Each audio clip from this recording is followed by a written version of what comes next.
Hello everybody and welcome back to Not Cry. We are here in the middle of our Archon quest, which we will be continuing with today.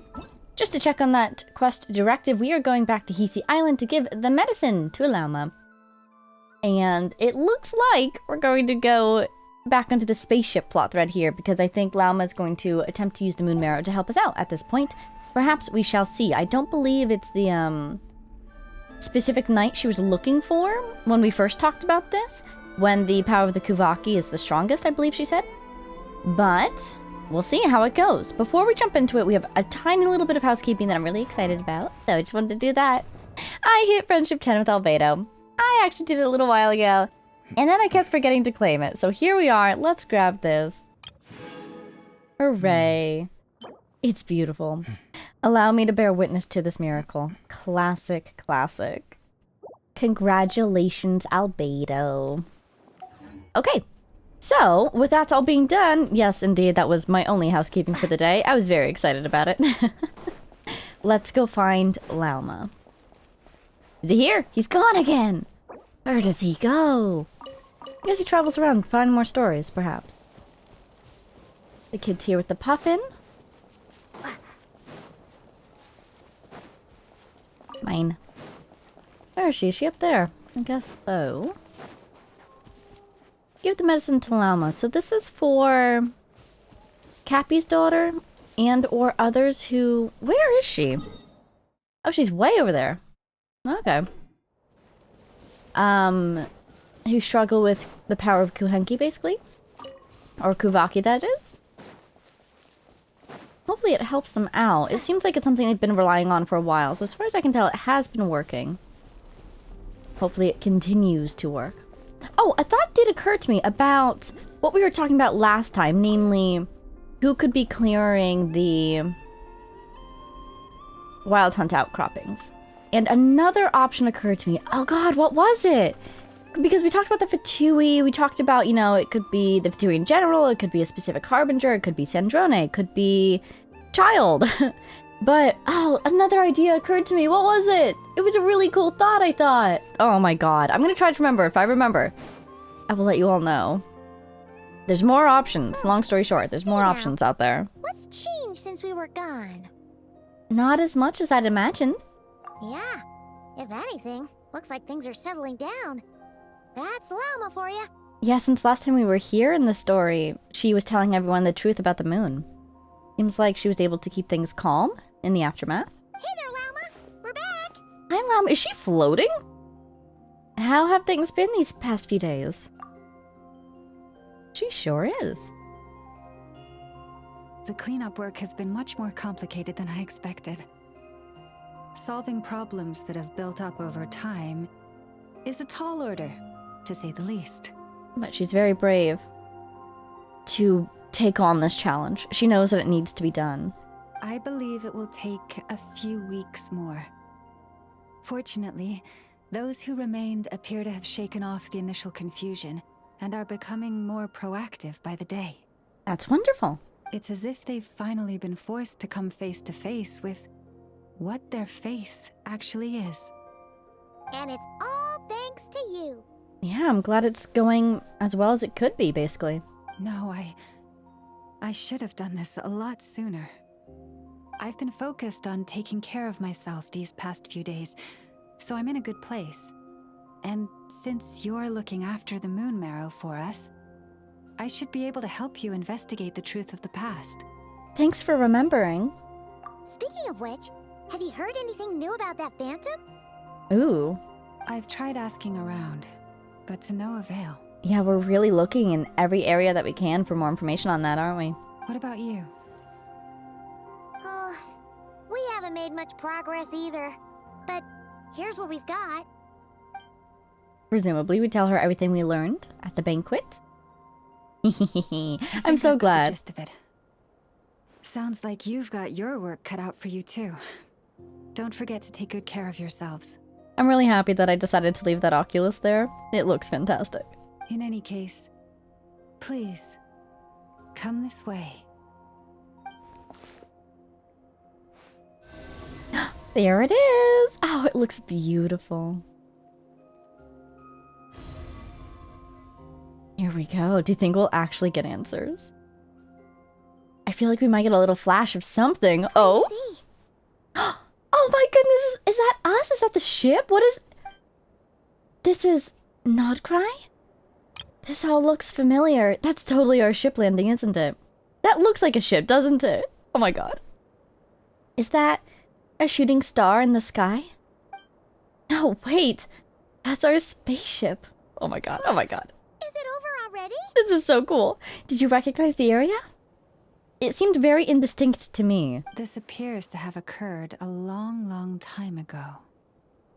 The memories I sensed are highly turbulent and disordered. So that is all my power allows me to discern. So I guess we've confirmed at the very least that it did indeed... descend in Nodcry. We didn't even see it land. At least we know... At least we now know where our spaceship landed in Nodcry. Near Star Sand Shoal, or so is it, right?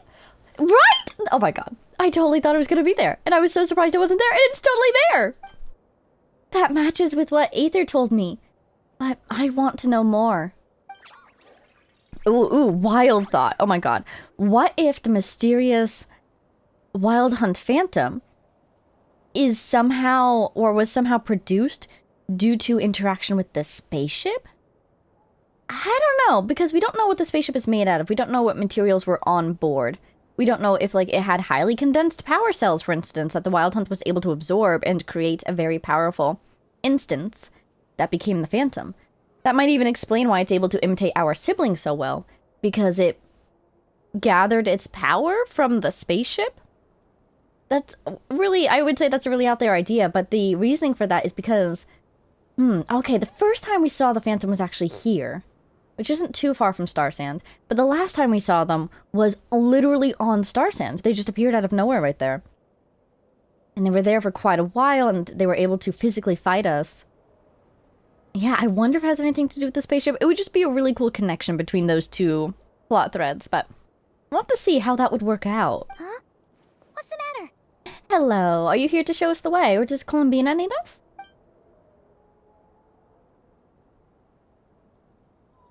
The flowers changed color. And they turned white. That's the color of pain. She might need our help. These flowers are a reflection of the damselet's powers. Does that mean she's... I remember her mentioning that she wanted to use the moon marrow to restore some of her power. Hi, Mon. Yeah, we should go see her and see if we can help her in some way. Maybe we should give it to her? Llama, would that be okay? I'll leave that in your hands then. Oh wait, here you go. This is the medicine you asked the Curatorium of Secrets to help prepare earlier. Oh good, we've done our job. A success! Delivery! Thanks for coming all this way with it. You've been a huge help. Same to you. We're not professional adventurers for nothing. Also, if I may, I have a feeling that Kuthar might be able to help you get a more detailed glimpse at the memories about your spaceship. That would be cool. Oh, that's true. She's the Kutara after all. But we best check if she's doing okay first. Absolutely. Let's go. See you later then. Yeah, this could work out. If she needs the moon marrow's power to feel better, and if she could use the moon marrow to help us, we could do a little bit of helping each other. But of course, my priority right now is just making sure she's okay. We already have enough of a lead with Star Sand to get us started. But I definitely assume that whatever she would be able to see using the moon marrow would be very important for us to know, you know? Hi, little guy. I have to fight this guy. This is one of my daily resource collecting enemies. Show no mercy. And I've seen him, and therefore it is on site. Ha ha ha! Look at that. I remembered. Going in. Do I have this back? I don't. Suffer the wrath of Eastling. There it is. Okay.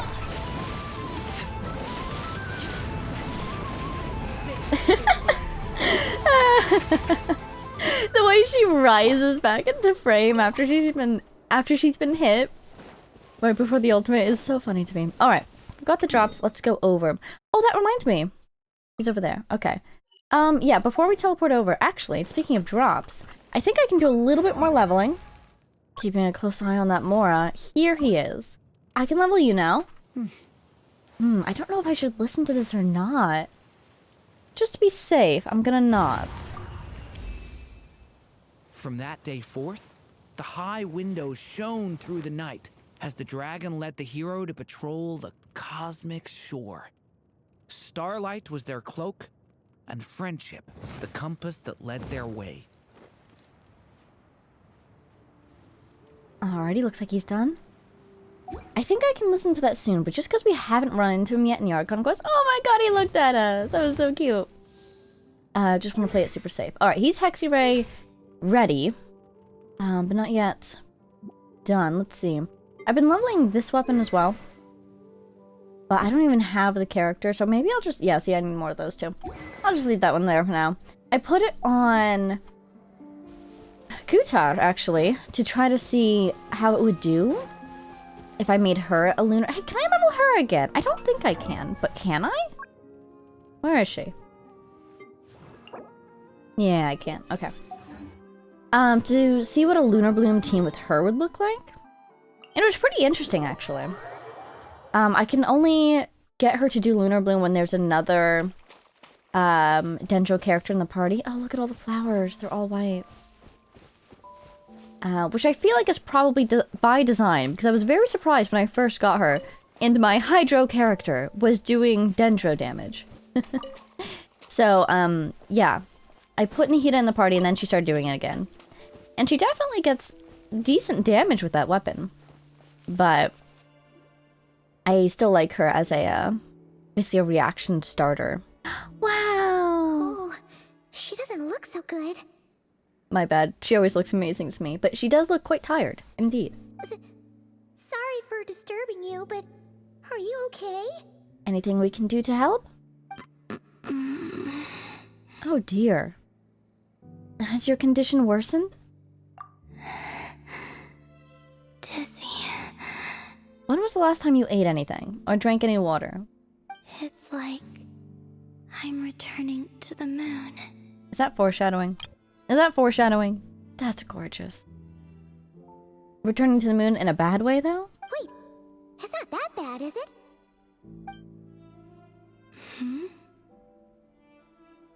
I sense the moon's power within you. Indeed you do. It is so pretty. But yeah, she senses it. I really feel like we should give it back to her. We got the moon mirror back from the Fatui. Can it help you in any way? Oh, she sounds so concerned. And what do you require this time? I do feel kind of bad because, to be fair, both times that we've reached out to her, we have wanted something from her in return. We would appreciate more answers, but it's not a requirement. Come on, don't even think about that. Right now, you gotta focus on getting better. But yeah, she's really grown to expect this in her life, hasn't she? Has this just become habitual for her? After living in relationships of mutual benefit for so long? Exactly. I might need your assistance in the future. I do think the play here is don't lie to her. We do want her help. And I think pretending that we don't would do more harm than good. Oh. Very well. Give me your hand. Handshake.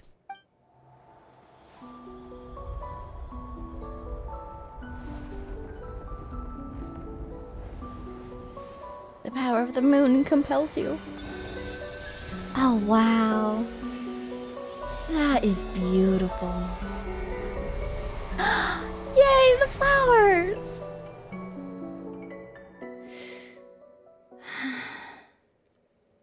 Back to Earth. My thanks. You are very welcome. It feels like we just gave her some power, not the whole thing itself. I guess we can keep it safe for her, but I still feel like we should try to give it to her. At least ask if she wants it. But anyway, feeling any better? But yeah, the implications of that are interesting. She's like this. She said it was the price to pay or something for running away from home twice. And she also indicated that she did something to help the Tsaritsa. And so it seems like she is this way because she's used up a lot of her power. And so when she's feeling weak, she basically floats away. Not physically, though. So by giving her more power, we're able to help her, like, recollect herself. Does that imply that if she were to She could basically dissipate if she became too weak? Interesting. Whee! Oh, her moon shoes. Significantly. Oh, good. What did you do? Or maybe, what did I do? The moon within your body. It is as silent as a reflection in the water. Fascinating. So basically it's very calm right now? It synergizes well with us? I merely drew forth a ray of its light from the water.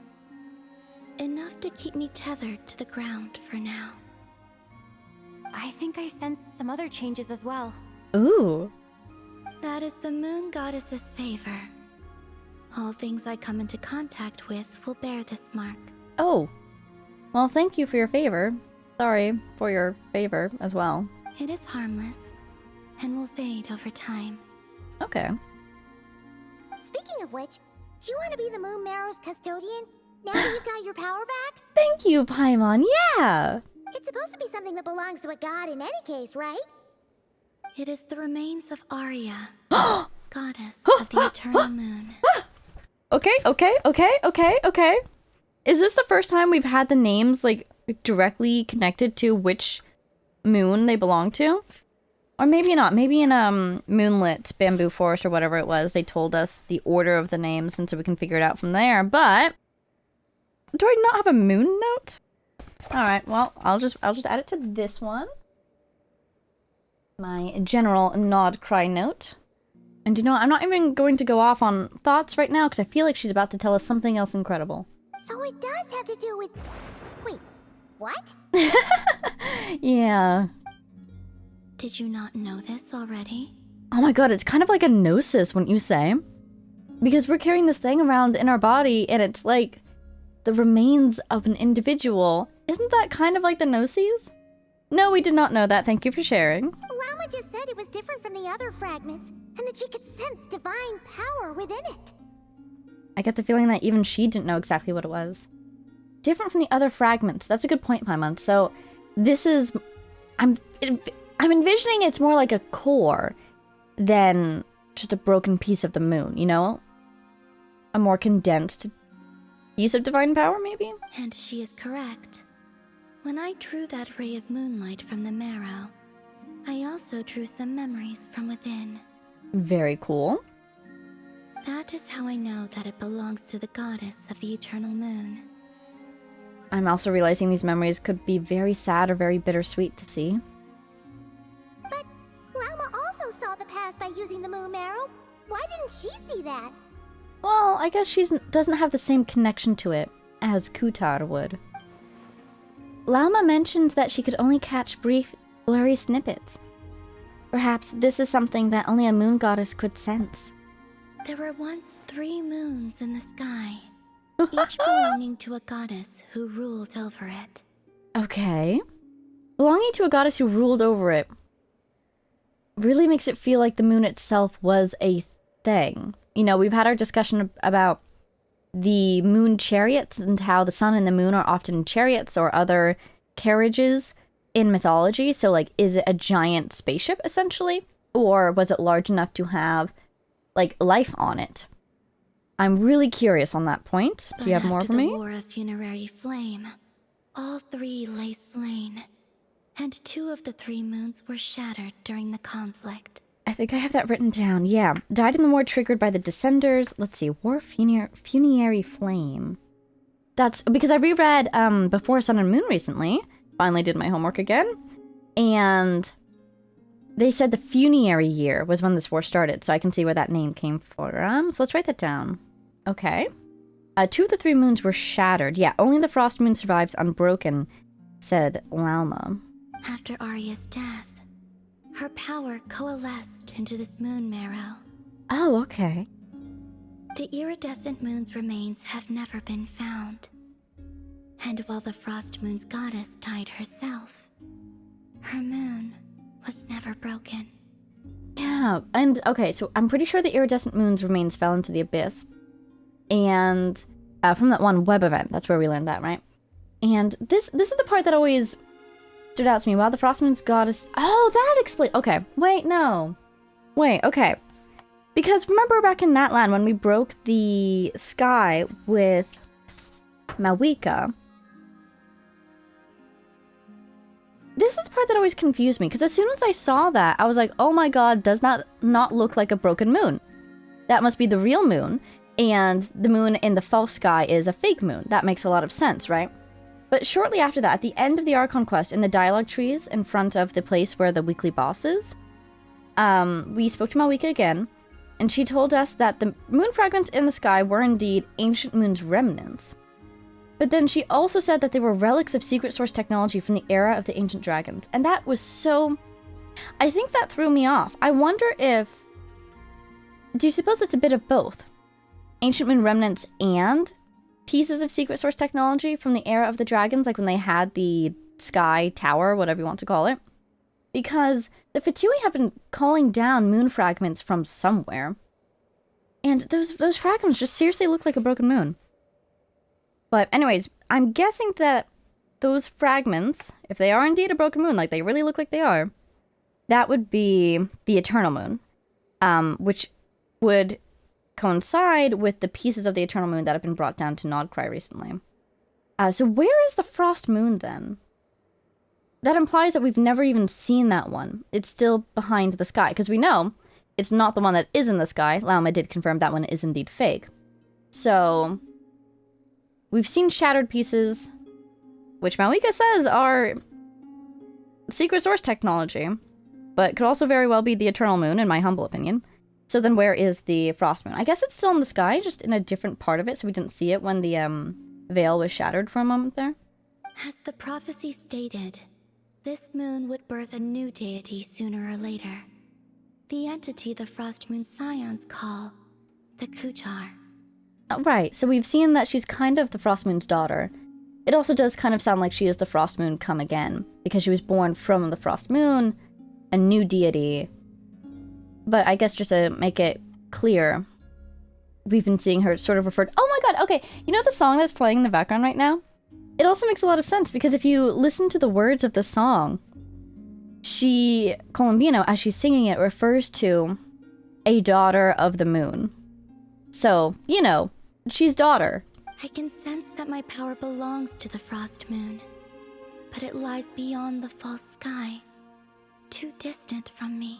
I guess the point I'm trying to make is, it feels like she is indeed the daughter of the Frost Moon, and she will inherit its power. So she's not exactly the Frost Moon goddess come again. She's more of a descendant, who will then be the new Frost Moon. You know what I mean? Forget controlling it. Sensing it alone requires immense effort. Which means that she has at the moment merely a fraction of the power that she should.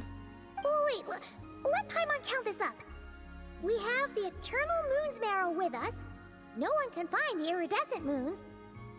Does that mean you have the Frost Moon's marrow inside you then? That is an excellent question, Paimon. My guess is no. Where is it though? You think she gave it to the Tsaritsa? No. It can only form after the moon goddess is dead. Consider it a form of energy core.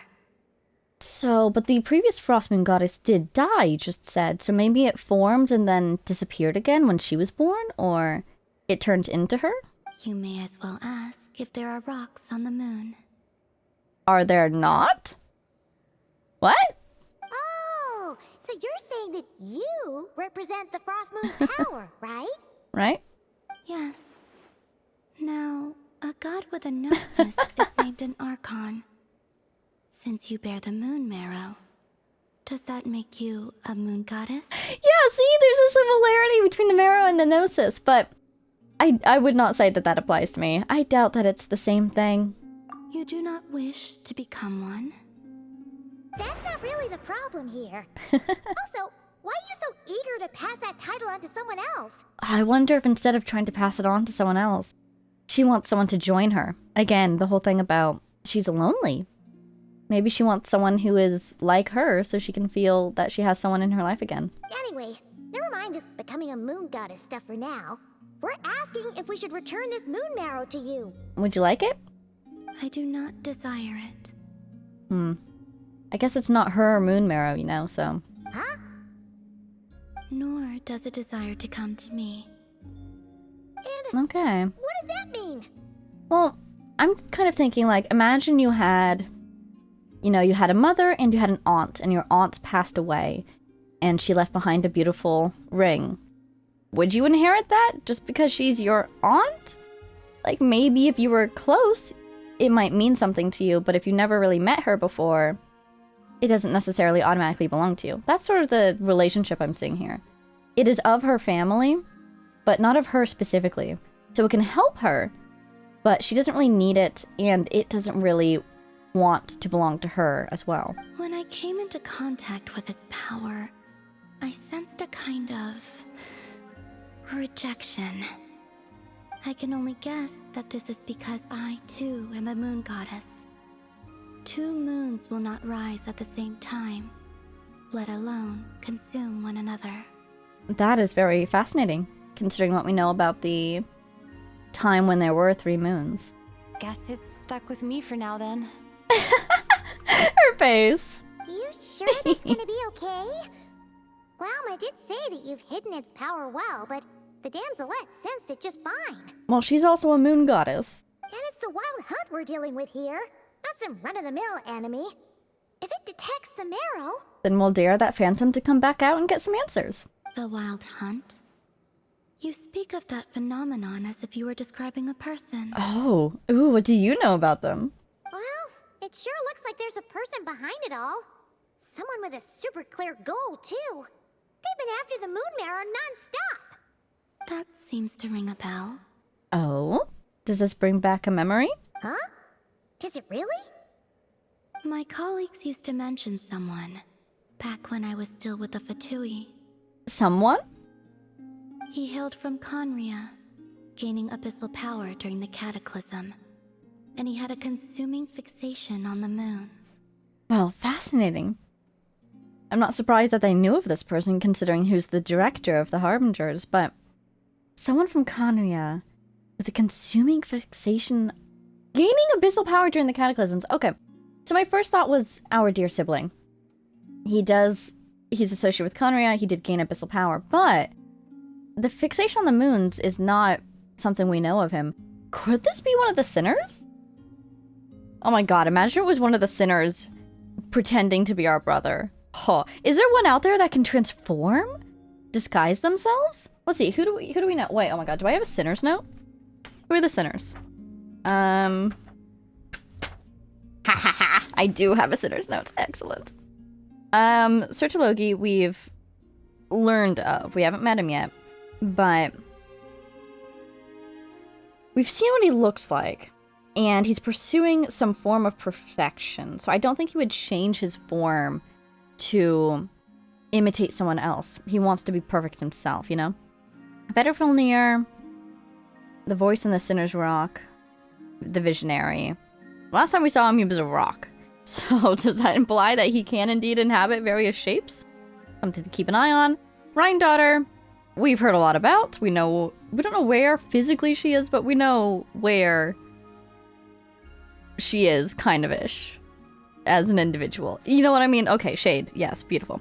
Horuptatir, the Wise, Revere, Rasher of Solnari. I don't know anything about either of those two. I feel like I've seen the name Horuptatir before, but maybe just because Dane told us about all these people, right? It's kind of ringing a bell like in a readable in Samara or something, but I might just be confusing them with the... What were they called? Oh, yeah, the Schwarin Rider, right? We learned about them in Sumeru. But now that I say the word Schwarin Rider, I actually don't think we heard anything about Horuptatir there. Maybe just because it's similar to names from real life. Anyway, so those two are the two I know the least about at the moment. So, do either of those names sound familiar? Conria?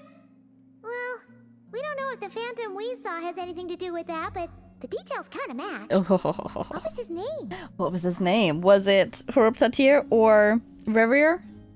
I only know what others call him. The Rehir of Solnari. What?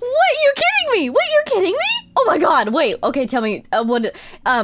Okay, so he's he's one of the sinners. He had a consuming fixation on the moons. Well, now, why? What could he want from them? Whoa, or do with them? Or like prove himself because of destroying them? Like what? Okay, sorry, let's write it down. Moons. I just gave the word consuming way too many vowels. That is not how you spell that word. Via Kutar. I've been writing down more where I'm actually learning this information because I tend to forget that too, and that's important to know. Okay, consuming fixation on the moons from Conria gained abyssal power during the cataclysm. And the ratio of Solnari. I don't know what either of those words means. It's one of the 5 sinners. But like what? Okay, here's another thought that just popped into my head. So a while back in, I don't know when this would be. Oh, I think Skirk's story quest. I had a thought which was, what if the 5 sinners of Conria kind of parallel the 5 shades? Because we've seen, obviously, the connection between Rhine-Daughter and the Shade of Life. Sertologi has power over space, it would seem, going through the abyss like that. So what are the other shades? There's a Shade of Time. I bet that would parallel Vetterfilnir with the ability of a Visionary. Right? Or the Visionary, that is. So then we're left with, Death? Oh, maybe Sertologi actually parallels the Shade of Death. And, so wait, I'm thinking of the artifacts. Life, Death,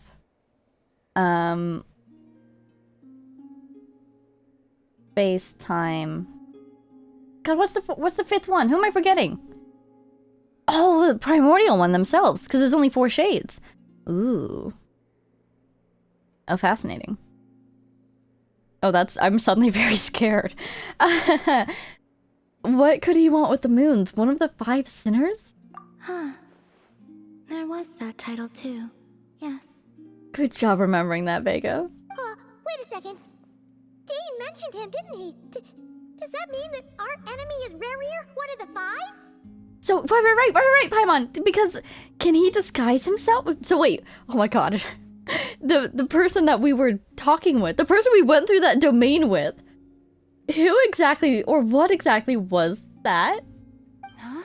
If that was the case, surely he'd be stronger than this, though. So is that not him? But maybe he's just hiding his power like we're literally hiding the moon marrow right now? Then again, if he was obsessed with the moon, I bet he would have sensed it. He would have just killed us right there and taken it, probably. Or at least tried to, you know? So, maybe the Phantom itself isn't him directly. But he might still be involved here. I have heard that he disappeared not long after the cataclysm. Ooh, let's write that down. But when I asked my colleagues where he went, they replied, "Do you really not know?" So they expected her to know. Either, okay, 3 options. 1, it's obvious where he went because of who he is. 2, it's obvious where he went because of what happened to him. Or 3, it's obvious where he went because it involved the moon, and they would expect her to know because it involves the moon. Why would they say that? Yeah, why would they say that? The tale of his final fate has it that he fell into the moon's reflection, from which there can be no return. Fell into moon's reflection. Alright, well, we should probably be on the lookout for that, because if we fell in that, there would be no return. Scary, yikes. What is the moon's reflection?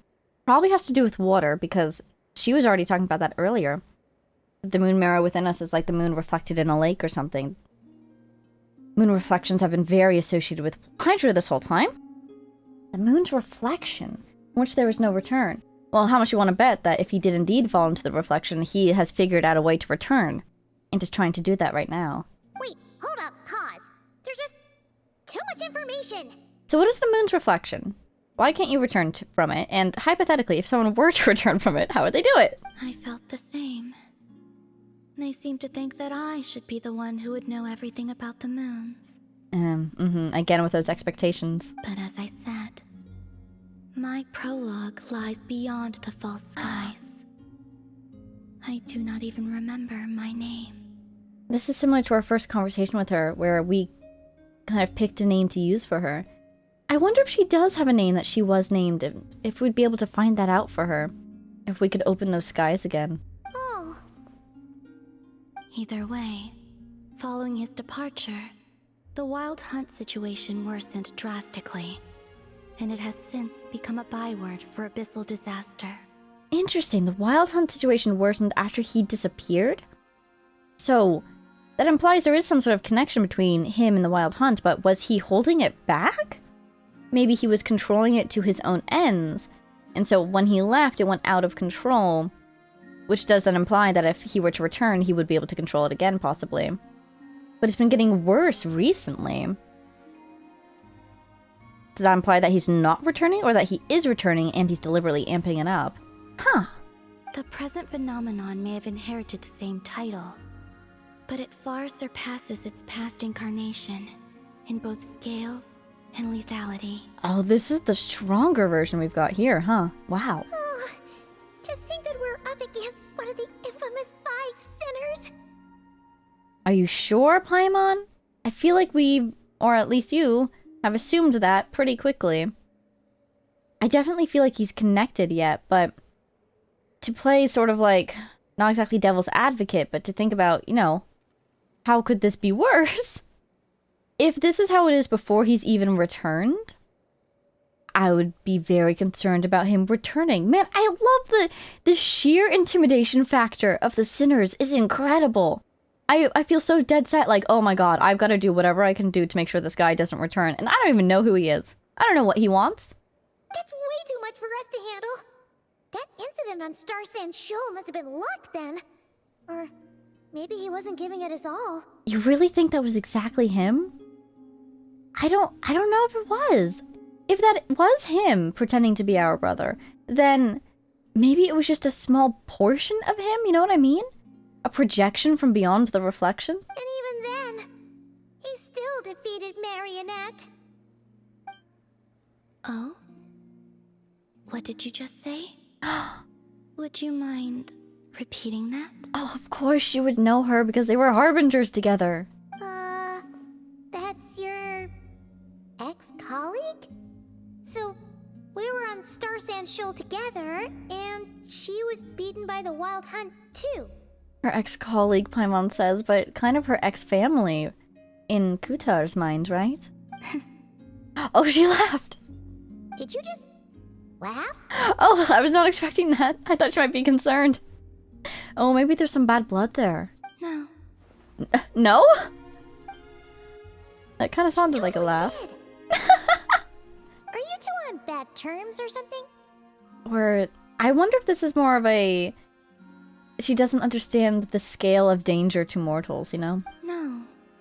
I simply imagined the put-out expression she must have worn in that moment, and found it interesting.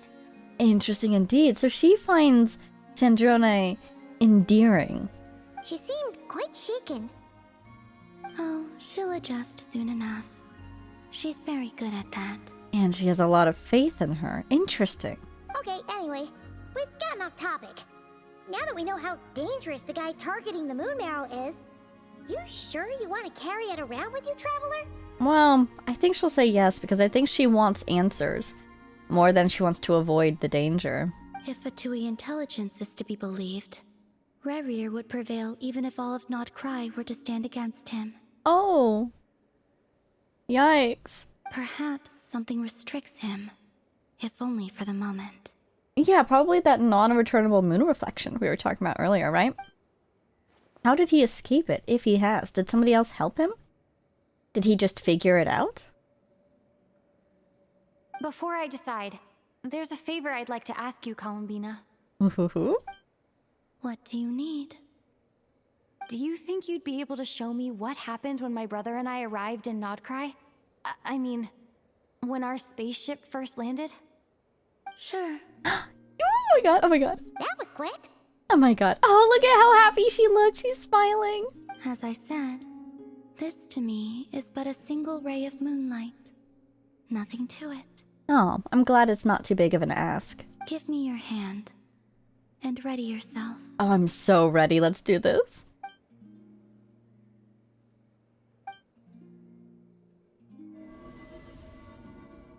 Ooh. It's gotta work, right? This is what we saw before, only clearer. Yeah, you can see Star Sand Shoal now! Oh, you can see the black sand. You can see the boats or some sort of structure. That's not a Fatui boat, is it? Wow, there were boats even then, huh? Oh, it's right. What? Look at it. It's right there. Oh my god, we've even seen that cave. We broke that cave open. I've walked into that cave, haven't I? It seems we landed safely, at least. That's the space. Look at it. Oh my god, it looks like her. The design? With the white and the blue and the gold? Wow, look at that material. What is that blue material? Is that crystal? Is that technology? Sparks! Oh my god. Oh my god. A lot of time appears to have passed. Oh my god, oh my god! So it got eaten by nature, sure. But it's still intact. Nobody else has found it yet, it seems like. It held up against the weather well. We're still inside the spaceship. To think we were in there for so long. When did Ether get out, I wonder? Yeah, what woke him up? Because I recall, right, when we first learned about the spaceship, my guesses were, did we leave it and then come down to Tevat? Did it break up upon entry? Or did it land safely? It did indeed land safely, but that makes the least sense for the fact that we got separated at all in the first place. It really feels like someone must have woken up Ether and made him leave specifically, because he left without us. But he didn't remember anything, right? Did somebody kidnap him? Right, why did he forget? Did somebody kidnap him? Who did this to you, Ether? Wait, is that Ether? There he is! But how can that be? No one left the ship from the moment we landed. The door hasn't even opened yet. What? Wait, she's right. What? How? Okay, so was he summoned out via magic? Is this time travel? Is one of the ethers fake? What's going on? Where is this? Lumine, come on, we have to leave this place. This is when he came for us to try to leave during the cataclysm. What? Oh my god, what? Hey, are you okay? That is so cool. What? Our spaceship. A long, long time passed after we landed. No one left the ship during that time.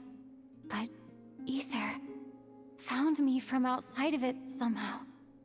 That's so strange, because we do know that at the end there some time shenanigans were happening, because we just experienced it in space and time for you.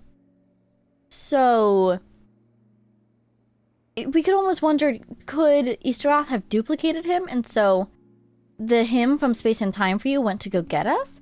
But that doesn't make any sense, because we know that he left the ship somehow, originally, and spent time in Conria. That's how that whole situation got started. So how did he leave the ship? I mean, technically speaking, I feel like he could have just gone out the back, into the hole in the mountain, and then left out the other side. But if Vega's certain that he didn't do that, then she probably was able to see more than we just saw in that images just now. Huh? How would that even be possible? Teleportation? Was it the summoning? Is this, was he Ship of Theseus? I don't know. This is so cool. The secrets within memories are like cookie crumbs. Take a bite, and they go everywhere. That's an adorable analogy. I love it. There's something seriously strange going on here. I have to get to the bottom of this. But, as Nefer said, there'll be nothing to investigate if Nodcry is destroyed first. Alright. I'll keep the moon marrow with me. That's a great point. Well, if you say so. Paimon can't stop you, but still. Ooh. A little scary, isn't it? Will you need my help? Help with... I could help you conceal the marrow. Ooh. I mean, if you're offering. You could? Oh, that'd be great. And it's not too taxing for you, right? Detecting it within you is already no easy task. But I can teach you to further conceal its presence using Kuvaki. That would be greatly appreciated. Like this. We'll have to get her something nice in return. Bring her a bunch of cookies, perhaps. Oh, sparkly. Ooh, moon bubble. Wow. I feel like that's a little bit more obvious though. I'm sure it'll go away. Ooh, looks like a shield. How cool. This feels so soft and gentle. Just like moonlight. Can you sense it? Now, try to maintain it. Oh my god, it's just like us learning how to use the elements with Paimon. We're learning how to use moonlight now. You learn quickly. That looks so cool. It's like an inner moon and an outer moon. Is there a third moon somewhere in there? Huh. Looks pretty sturdy. Could probably be used in self-defense in a pinch, huh? Thank you for teaching me that. Are you always here, Columbina? It's kind of dangerous out there, sure, but have you, like, taken a walk outside or something? Oh, maybe she's scared too? Or maybe she just doesn't want to at this point. dislike strangers. Oh, and where do we rate on that scale? Slightly better. Ha! Once this whole business with the wild hunt is over, let's go out for a walk. Yeah, the Frost Moon Scions have changed since you last saw them. Who knows? You might actually like them. Oh yeah, we'll definitely need to give them more time to adjust. But I'd love to reintroduce Columbina to them. If she wants to. No pressure. I will consider it. Yay! Thank you! I love her hairpiece. It's so kinda pretty. tired. Probably hasn't spoken this much in a while. Either way, thanks for agreeing to help us. Thank you for all your help. You are so helpful. And she didn't even ask for anything in return, and we didn't even offer. Come on, guys. Get her something. Oh, good night. It wasn't much. Do you need a blanket? The flowers here. They like guests like you. Oh, good. We have a good reputation with the flowers, thank goodness. Ooh! We unlocked Columbina. Silver Moon Hall, Selenic Chronicles. And I didn't read it.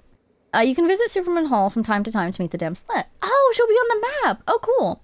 I guess, like, when it's blue like that, she's there? For a certain time after completing the quest, your party will gain the new Moon's Embrace effect. When in Nodcry, your party's moon sign level will always be Ascendant Gleam. Additionally, after completing a certain number of quests, you can claim a variety of other rewards. Huh. For a certain time. I almost feel like we shouldn't do it until we need it. But other rewards? New Moon's Embrace obtained. Wow! Ah! That startled me. Oh my god, Moon Sign Ascendant Gleam, sure enough. And there's no one else in the party. It's just me. Aha! I have been moon signed. So, what? These are. Oh god. Sorry to bother you. Best let her rest. Yeah. Sorry. Sorry, bye. So we talked to the Kuhenki. Hello. Pardon me, let me just tidy up a little bit. Thank you, thank you. These books? Record keeping Kuhenki, that's adorable. Hello. What can I do for you? View records. Oh, that is gorgeous. Whoa. So I'm seeing rewards down here. It's a lamp. No, you see these around this place itself. Oh, pretty blanket of stars. Oh, that's cool. And we can make like a mini version of her moon thing. A vine-wrapped resting seat. Ooh. I wonder if you can even sit on it. That would be cool. Okay. She took a beam of moonlight and, in return, bestowed you with the moon goddess's favor. So these were all locked. Locked. Oh, wow! It's so pretty!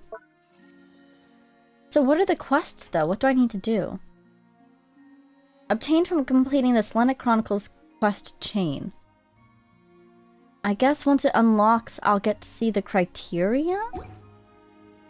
I should maybe check my quest log. See if I got anything new. What I do when I scan through the quest logs, I look at the meters that are underneath each quest and see which ones are close. And that usually helps me find things faster. Interesting, we're so far away. Okay, no quest. So I guess I'll come back tomorrow and see if anything was added. And if not then, I'll come back next week. Is this a daily thing or a weekly thing? Or a secret third option. Is it criteria based? I need to progress other quests in order to get that. Well, good news is we're gonna go talk to Larua and continue our Archon quest. So if it is indeed quest based, well, we can get working right on that. Pardon me. Thank you. Return to see Larua and share your new intel. Don't fall. Oh my god, we gotta go to Star Sand. We gotta go to Star Sand immediately. I swear I've been in that cave before, haven't I? With the Damselet, you not only uncover surprising truths from your memories, but also learn the true identity of the Phantom masquerading as your sibling. He may well be one of the 5 sinners Dainsleif once mentioned. Reverie, the Erasure of Solnari. So, he may well be. See, I'm still not convinced that it's the Phantom themselves that is... What's his name? Reverie. Because I feel like... You know, these sinners are so powerful. I don't know if he'd show himself that quickly. And also, he should be trapped in that moon's reflection. Wait a second. Is this a good time to go to Star Sand? Are we about to start something or finish something? Let's continue. And the next time we have a break in the Archon quest, maybe we'll go to Star Sand. You relate the gist of your conversation with the Damselet to Larua without the moon goddess joke. The Erasure of Solnari. I've never heard that name before. Yeah, this is kind of the forbidden knowledge of the Eons. Let's keep this news confidential for the time being. I agree. It would only cause even more panic amongst the people of Nodcry. That explains why we couldn't find any information on this guy. If it's a sinner himself, or if it's even just the work of a sinner. And no wonder nobody's heard about it. But if this Rarier is, as you describe... Secrets. He will be a truly formidable opponent if we try to take him on by our strength alone. Yeah, what did she say? The entirety of Nodcry couldn't defeat him together? Yeah. Things might be okay if everyone was willing to work together, but right now... If we don't stick together, we'll be picked off one by one. Exactly. Whatever the case, let's start by telling those we can get to join up about the crisis. Yeah, definitely should share this information with our allies that we can trust. So the Curatorium, Aino and Dinefa. Anybody else? As it happens, We haven't met anybody we have else. our own reasons to protect Nodcry. But even if we didn't, we'd never leave people in the lurch. That ain't our style. We've grown so much since Inazuma. Thank you. The Frost Moon Scions will stand with you to prevent this crisis as best we can. We appreciate it. In addition, I believe that the relationships between the various factions in this land are not cast in stone.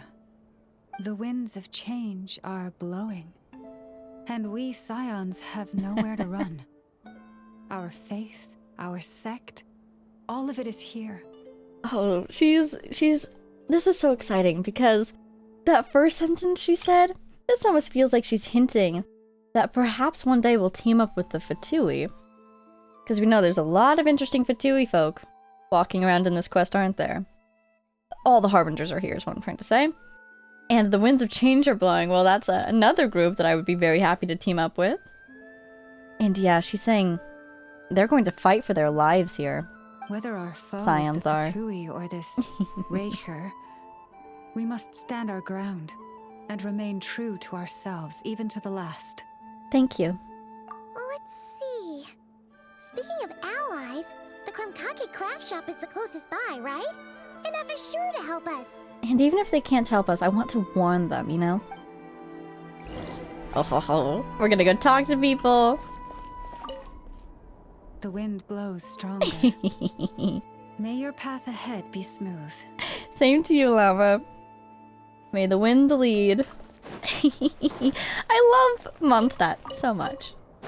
I really feel like this quest is going to take us to go talk to the people we've met already, and then at the end we'll get to meet some new people. If you know what I mean. But let's go first to Star Sand Shoal, because... Wait. Unlocked. Oh my god, it's telling me! A new Selena Chronicles quest will be available after 6 days! Perfect. Okay. So it feels like a weekly reset, maybe? Let's go to Star Sand Shoal. This is so fun. We were just here last time because of where the cannon impacted. I almost wonder if these rocks are like this because of our spaceship, but I doubt it. I can't believe it! It was right there! It's gone! What happened to it? Who took my spaceship? Was it scavenged? I don't think so, because that's like the first thing we asked Dino. Oh my god, maybe we'll ask her again when we go to see her now. Because if it was scavenged, I know probably would have seen those parts in the market at some point. Even if it was hundreds of years ago, probably some of the pieces would still be floating around, you know, made into objects, unmade, resold, so on and so forth. So, the fact that it's completely gone, this was it right here. My two main theories then are, oh, that looks so cool. Either somebody came along and picked up the entire spaceship, which does indeed seem very likely, not going to lie. Or someone scavenged it long ago and is keeping those parts very close because they recognize how rare they are. Literally the only instance in this world that they existed. And my guess would be the Fatui. They might have them. Because, I mean, who else was around at that time? Maybe one of the sinners, I guess, could have taken them? Because Conria existed. So maybe Conria has it. Look at this, though. Is this part of our spaceship? I feel like the Traveler would have recognized it and, like, said something when we first approached it, if this were. Is this part of our spaceship? Seriously, though. Oh my god. We did see structures on the beach in those memories, so maybe not, but, like... No, I don't think it is. Because ours was made of, whatever the metal was, it looked like stone almost. Hey, you know what? You guys are also part of my daily farming routine. So whilst we think... So yeah, I don't think that this is part of our spaceship, because even with centuries of weathering, I don't think it would have turned into, like, this consistency of metal. And, like, unless this is, like, an inner wall, as opposed to the outer walls that we were seeing in the memories. But still, I doubt it. Bye! Because typically there is consistency in design from the outside to the inside. I say, like I've been in plenty of spaceships myself. This is so cool. Okay, let's get back on track. So, spaceship gone. Who took my spaceship? How dare you? Do you even know how to fly it? What are they doing with it?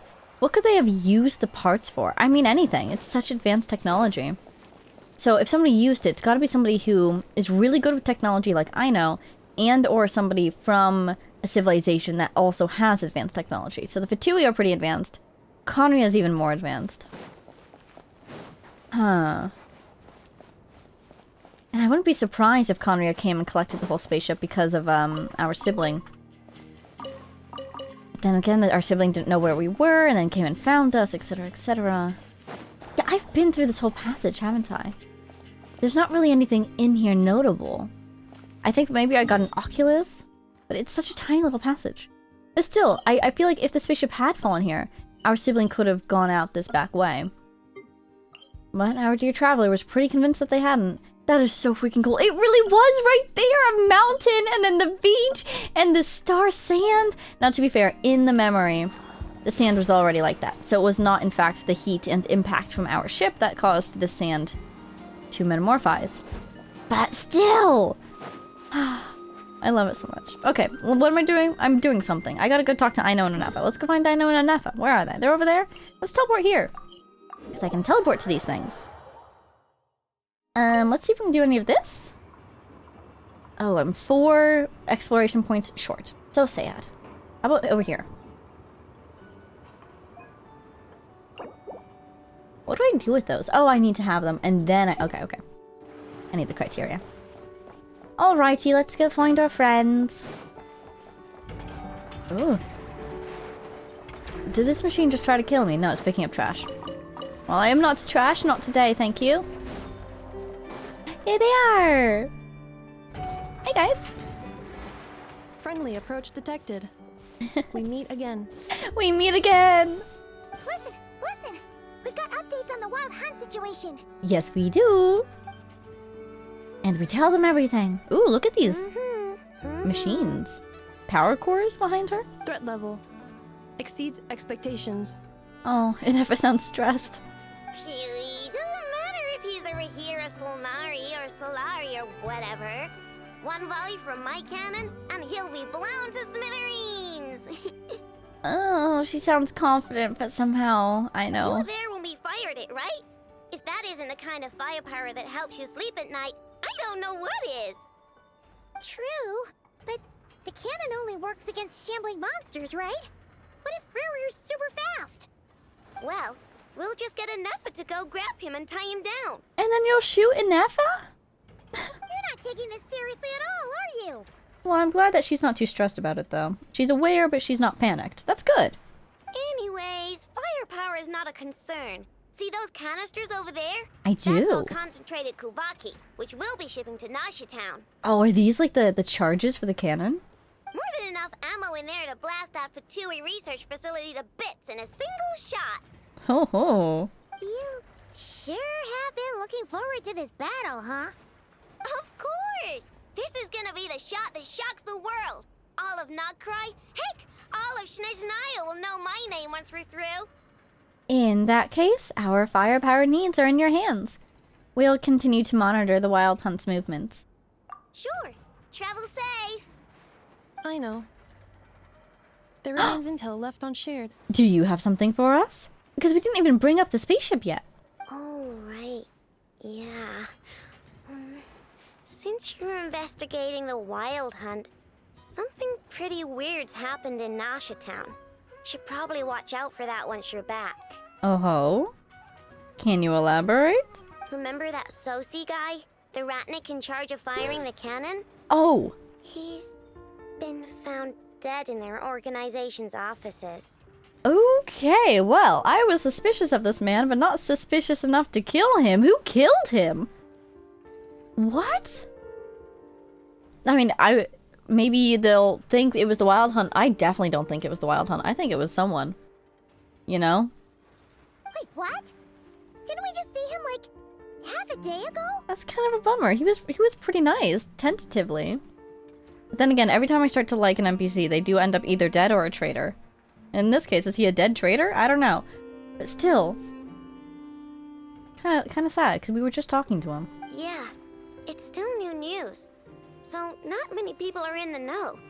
We were only informed because we'd worked together closely. And even then, only just now. I'll send Nefa over to Nasha Town with some flowers later. Dang. The plot sure does thicken. My god, the quest in this area is so good. Oh, he seemed like a good guy. Didn't put on any airs despite being a superior officer either. The data concurs. This gentleman appears to have been one of the most accomplished amongst the Lightkeeper's Sergeant Majors. I don't know. I still feel like there's a potential that he was secretly doing something not so great, you know? But still, until proven guilty, I'm sorry to hear about this. His character has also received commendation. Most would have lacked the motivation to fatally attack him. Most. Do you have a thought who would? Oh, that makes it even worse. Could it have been the Wild Hunt? Is Revere actually afraid of the cannon? Hey, what do you mean, actually? Either way, I'm not clued in on the details. Only Ratniki have been allowed on site to investigate the scene. You'll have to find some way in if you want to check it out for yourselves. Well, we know a Ratniki or two. Got it. Let's go then. You coming along, Nefa? My tasks are incomplete. The last few batches of ammunition must be randomly inspected. You go ahead. All right. We'll see you later. We'll see you later. Wow, okay. This is so freaking cool. Also, the little thingies at the end, or the ends of Nefa's tassels, kind of look like mini versions of these. I wonder if that's Kuvaki power for her. Then again, she probably doesn't need it because she's based off secret source technology. Anyways. Batch inspection complete. Approved. Next up. Hang on. Weren't you supposed to bring me some candy? You said you would. Did we? I straight up forget. We probably have some on us, though. Sorry, but things happened kind of suddenly, so...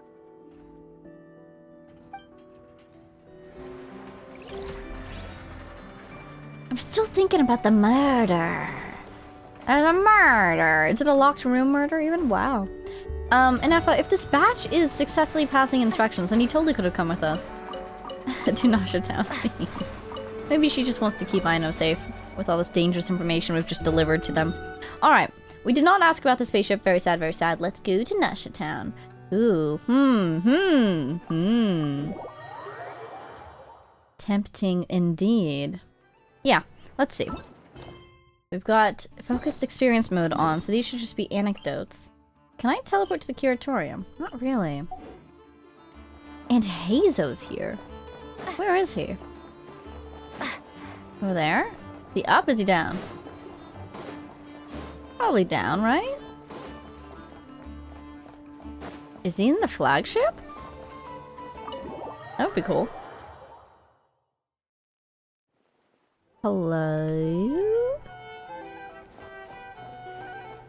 Bravo! That's cute. In Latin, your name means small. Our drink recommendations? Well, for starters, I recommend you drink less. A waiter who tries to convince the customers not to spend? That's how you know to trust my recommendation. And I happen to have another one. Why don't you try some of our food and soft drinks? I swear you won't regret it. Do you have any reliable intel? Oh, you're that sort of customer. I'm afraid you're not going to get much from me. I mean, who goes around leaking important details to waiters? Now, gossip, on the other hand. You see that young man over there with the brown hair? That's right, the treasure hunter. He's actually, dum-dum-dum, the son of Speranza's boss. Okay. Yeah, this guy right in front of you? Is that the sort of gossip you're after? Because I've got loads more where that came from. But gossip really is more of an after-dinner indulgence, if you catch my drift. He's saying, buy some food. Then we'll talk. I love that kid. Woo! Oh, cool! It's Yehoda and Hazo!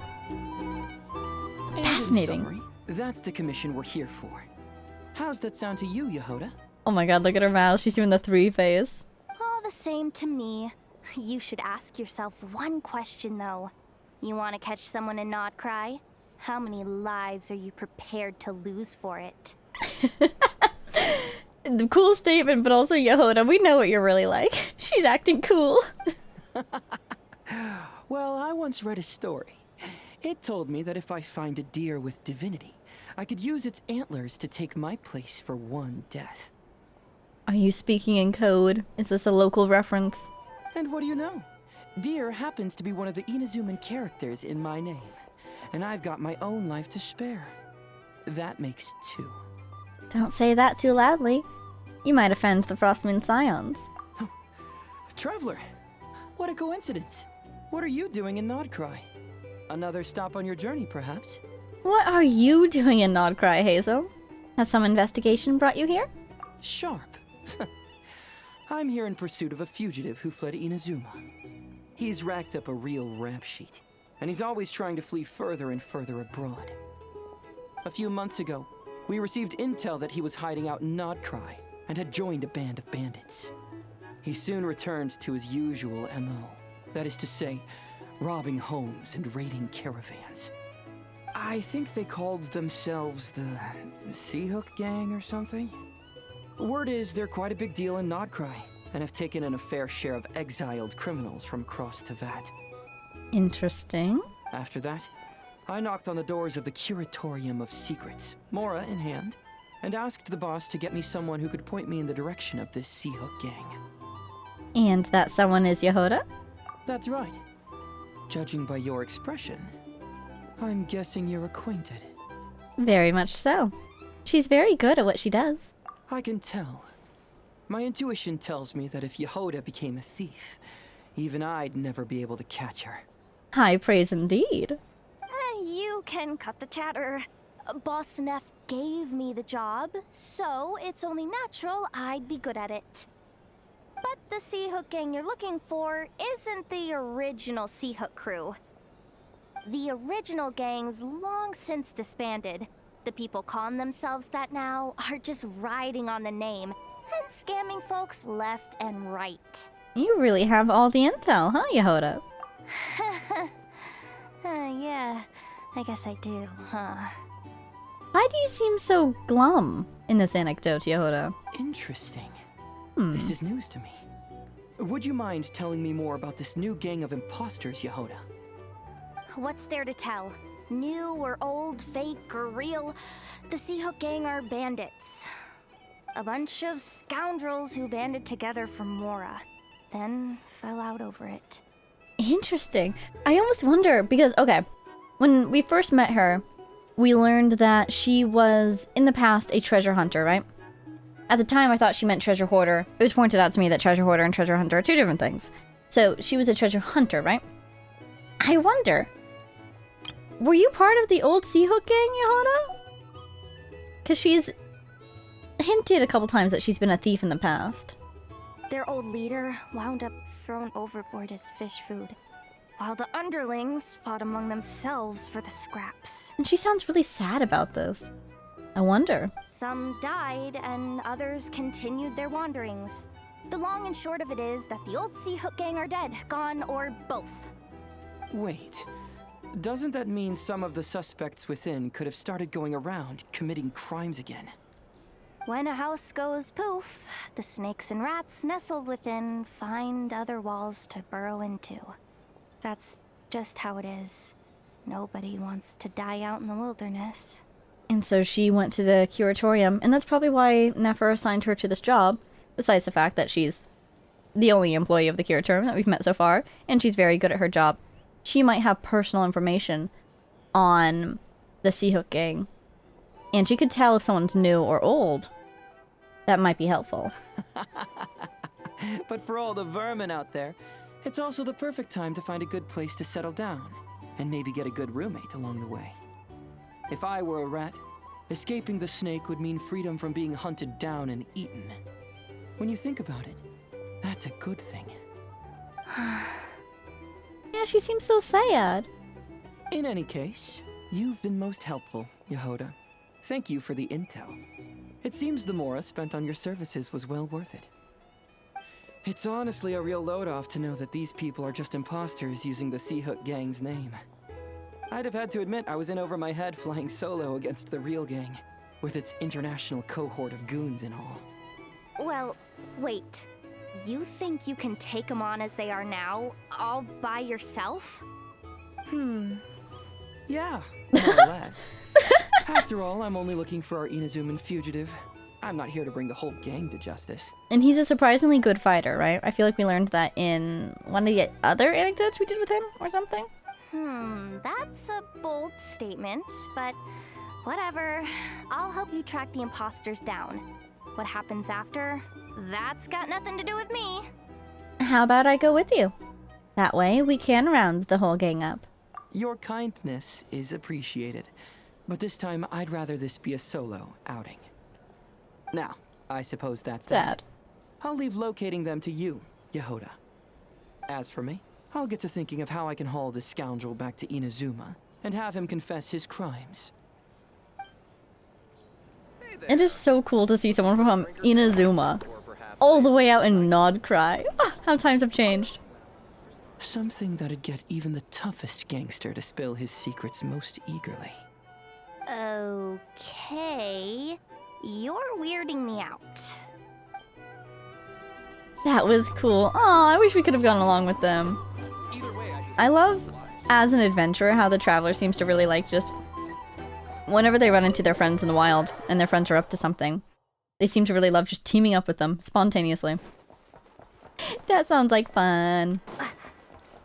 Go check on the Lightkeepers. We also have a Nefer anecdote we could do. I need to get back up to the main level. There it is. But you know, okay, Yehoda. She sounded so sad, which makes me so sad. Yehoda, buddy. Where is she? Here she is. Profile. Let's just look at these. There we go. I wonder. Just scanning for capital letters. Yeah! When Yehoda was first taken in by the Seahook Gang! Oh my god, you totally were! Wow. Oh, pardon me. I'm sorry, what's your subtitle? Oh, newsy. I thought it said Norway. Did Nefer leave because we did that other one? No, she's still there. Okay, cool. Let's go find her. Curatorium is this innocuous looking door right here, right? Yes, it is. This is, yeah, okay. Enter the second floor. Is there a first floor? Oh my god, it's Dory! Dory really is everywhere in Nodcry. The people of the academia may be clever, but those clever people simply can't stop themselves from doing stupid things. The academia in a nutshell, oh my god. Thank you, most eminent Lord Sangama Bey, for improving my mood for the whole morning once more. Oh my god, what did she tell her? Ah, and this bottle of wine from Sumeru. Its exquisite flavor is well worth the price. I love the mysterious music in here. As long as you like it. Next month, I'll be sure to have my subordinates deliver more. It's kind of cool to see Dory working on keeping up her professional relationships. Please don't like it. Please don't like it. This bottle is so smashingly expensive. I wouldn't have bought it if I didn't absolutely have to pave the way for our future collaborations. Oh my god, Nefer's going to be able to read that thought off her face as if she said it out loud. One jug of wine's enough for today. Just put this round on my tab and we'll settle it at the end of the month. Oh, and don't include Yehuda's secret snack order. She's footing that bill herself. I know Dory spent a lot of money trying to get a deal from me. I shan't say no to free drinks, but perhaps it'd be best to leave her some room to wiggle. Yeah, because if she keeps pressing Dory to get her expensive things, that gives her less negotiation room when they come to settle the bill. No problem. I'll send the bill over in a few days. Am I going crazy? Why is Never being so straightforward this time? Don't dwell on it, Dory. Just focus on getting the deal first. This is perfect, because they're both people who say one thing and then think 5 things more. Why so hasty? Please, after all the trust I've placed in you, surely it's unbecoming to fleece a fellow countrywoman over a simple drink? Dory, oh Dory, the deal is yours, but the money? Oh, we're going to split it. Oh my god, I love her delivery. Oh, come now. Even sisters need to settle accounts clearly. Let's put the mora on the table first, so we don't run into trouble down the line. I don't like that look she's giving me. She wants a cut of the deal, doesn't she? That's going to be a pain. How much should I let her have? Dory and Nefer, what are you two chatting about? Just some hometown gossip. You're welcome to join us if you'd like. This is so entertaining. However, nothing we've discussed prior has been particularly interesting. Mostly more of the same. But really, I must know, Miss Dory, why did you want to get involved in that fiasco at the academia? Well, let me guess. Profit. It's a simple feat to lift a sleeping serpent from its nest. But what happens when it wakes up? Had you no fear of getting bitten? She just won't stop. Why is she bringing this up again? I already answered this question. Is she talking about the Archon quest overthrow or something else that's happened since then? Wait, now that the Traveler's here, could she be using this information to exchange for some favors down the line? Oh, well, the Traveler's the one listening in. Oh, what harm could that do? May as well help our personal relationship along, even if it costs me a secret or two. Why are you looking at me like that? That's terrifying. Oh my god. That is terrifying. Why, Goodness yes, gracious. of course. Sometimes you just need to learn how to wrangle snakes. That fiasco gave me one of the biggest orders of my entire career. Oh, Congratulations. fascinating.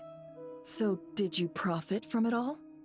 I heard that after Azar fell, It was the a Archon certain quest. group of cowards fled Sumeru. That must have played havoc on your trade routes, with no small amount of goods lost in the process. Right, and a sizable sum of mora too. But that's just life as a merchant. You win some, you lose some. So Nefer's actually helping her out by asking her about this in front of us. Even big losses are small problems. With money, more helping hands can be found and more goods purchased.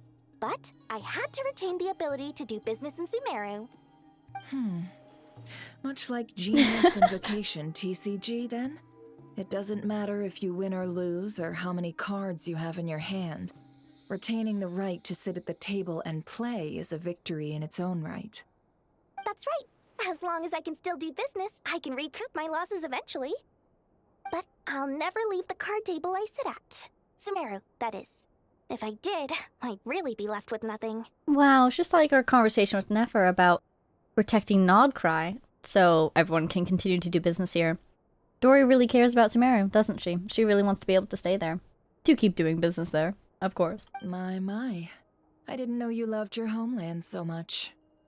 Well, I love Mora, and I'm the best at earning Mora in Sumeru.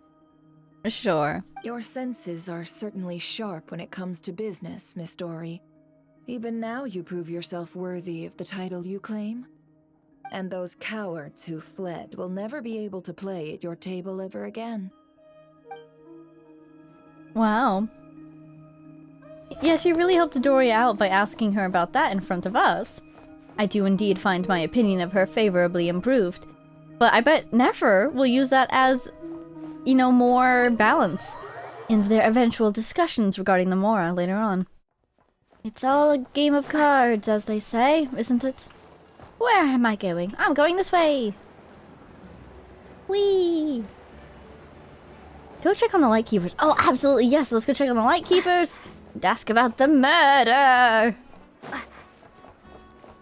Hello, person. A student! Ooh, you're a student? Haha, I checked absolutely everything. Turns out I was right all along. What were you checking? The Nodcry power rankings, of course. Ever since the Fatui Harbingers descended on Nodcry, this has been the most talked about topic at school. When I take my findings back to Snezhnograd, I'm going to be the most popular kid on the block. Congratulations. I'm sure you're excited to find out who's at the top of the Nodcry power rankings. Why don't you have a guess?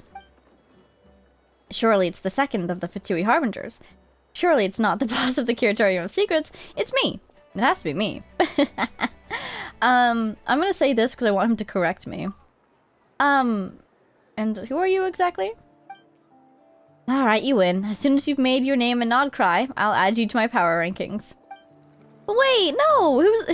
Who? They're casually reminding us that, indeed, Dottore is here. And we know that all the Harbingers haven't called back. He's the topmost one, now that number one is, peacefully resting. And I guess the Doctor just isn't ranked at all. So, is it the second of the Fatui Harbingers? No. Second of the Fatui Harbingers? Sounds powerful, sure, but what has the Doctor ever actually accomplished? Careful saying that out loud, buddy. Oh god, a horrible fate will befall you. You can't tell me a single thing, can you? That's because he's all bluster and no muster. I think it's because the horrors he's committed are too terrifying for your imagination. He's such a fascinating character, though. I do hope we get to see more of him, because he's another character who has a really complex consciousness, and I want to see more of that in action, you know? Is it the boss of the Curatorium of Secrets? You're right, it's not. The treasure hunters around here might all be terrified of her, but when all's said and done, the Curatorium is still just an intelligence agency. My guess is that if you've stripped away her leverage and information, she'd just be a frail and helpless woman. I don't consider that real power. Bro, you know nothing, actually. She's on the banner right now. She's, if I had to guess, actually, yeah. She's gotta be the top Lunar Bloom DPS, because she's the only Lunar Bloom DPS, right? So, yeah, that poor kid knows nothing. Maybe he'll be the most popular kid at school, but he won't be the most accurate kid at school. Sprinkles! Fine. Where am I going? Over here? Oh! Oh, wow. Apparently I found it. Oh, I sure did apparently found it. This must be it. Oh. Doesn't look like there's any chance of us getting in with that ratnik guarding the door, though. We should just ask. Should we go speak to the guard first? Sure. Might as well try squeezing blood from a stone. Hello. Never. When did you... What brings you here? Was it the scent of blood on the air? I came over to take a look as soon as I received the news just now. Aino told you about this then? Yes, while we were passing by the Krumkake craft shop. Before we start, shall we see if we've made the same guess? Looks like the wild hunt is on the move. Indeed. Quicker than we thought as well. Keep your eyes peeled for any clues once we get in. No need to jump to conclusions. I mean, here's the thing. If the wild hunt targeted this guy because he's a commanding officer of the Ratniki and he's involved with the cannon operations, why didn't they target Aino? Because if he's been a commanding officer this whole time, nothing about that has changed. The only thing that's really changed recently in terms of our wild hunt efforts is that we got the cannon back up and running. So it would be a lot easier to go kill Aino, who lives on the outskirts of town, than this commanding officer in his rooms in the middle of town, surrounded by other Ratniki, right? I really feel like it wasn't the wild hunt who killed him. But how are we supposed to get in at all? Just follow me. I mean, we could just say, hey, we were working with him yesterday. Can we go pay our respects? Well, maybe they wouldn't let us into a crime scene, but still. It's not like we didn't know him. I'm sorry, but we're not open to guests right now. Sorry about that. They're here to investigate. Oh, nice. She already arranged for a connection. All of them? Hello. The paperwork checks out. All right then. Enter. Thank you. Good work guarding the crime scene, everybody. For now, please keep the current situation confidential. Will do.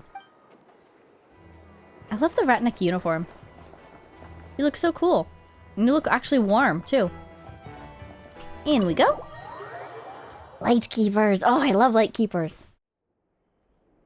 On the way upstairs to the crime scene, you briefly relate the information about the Rasher of Solnari to Nefer.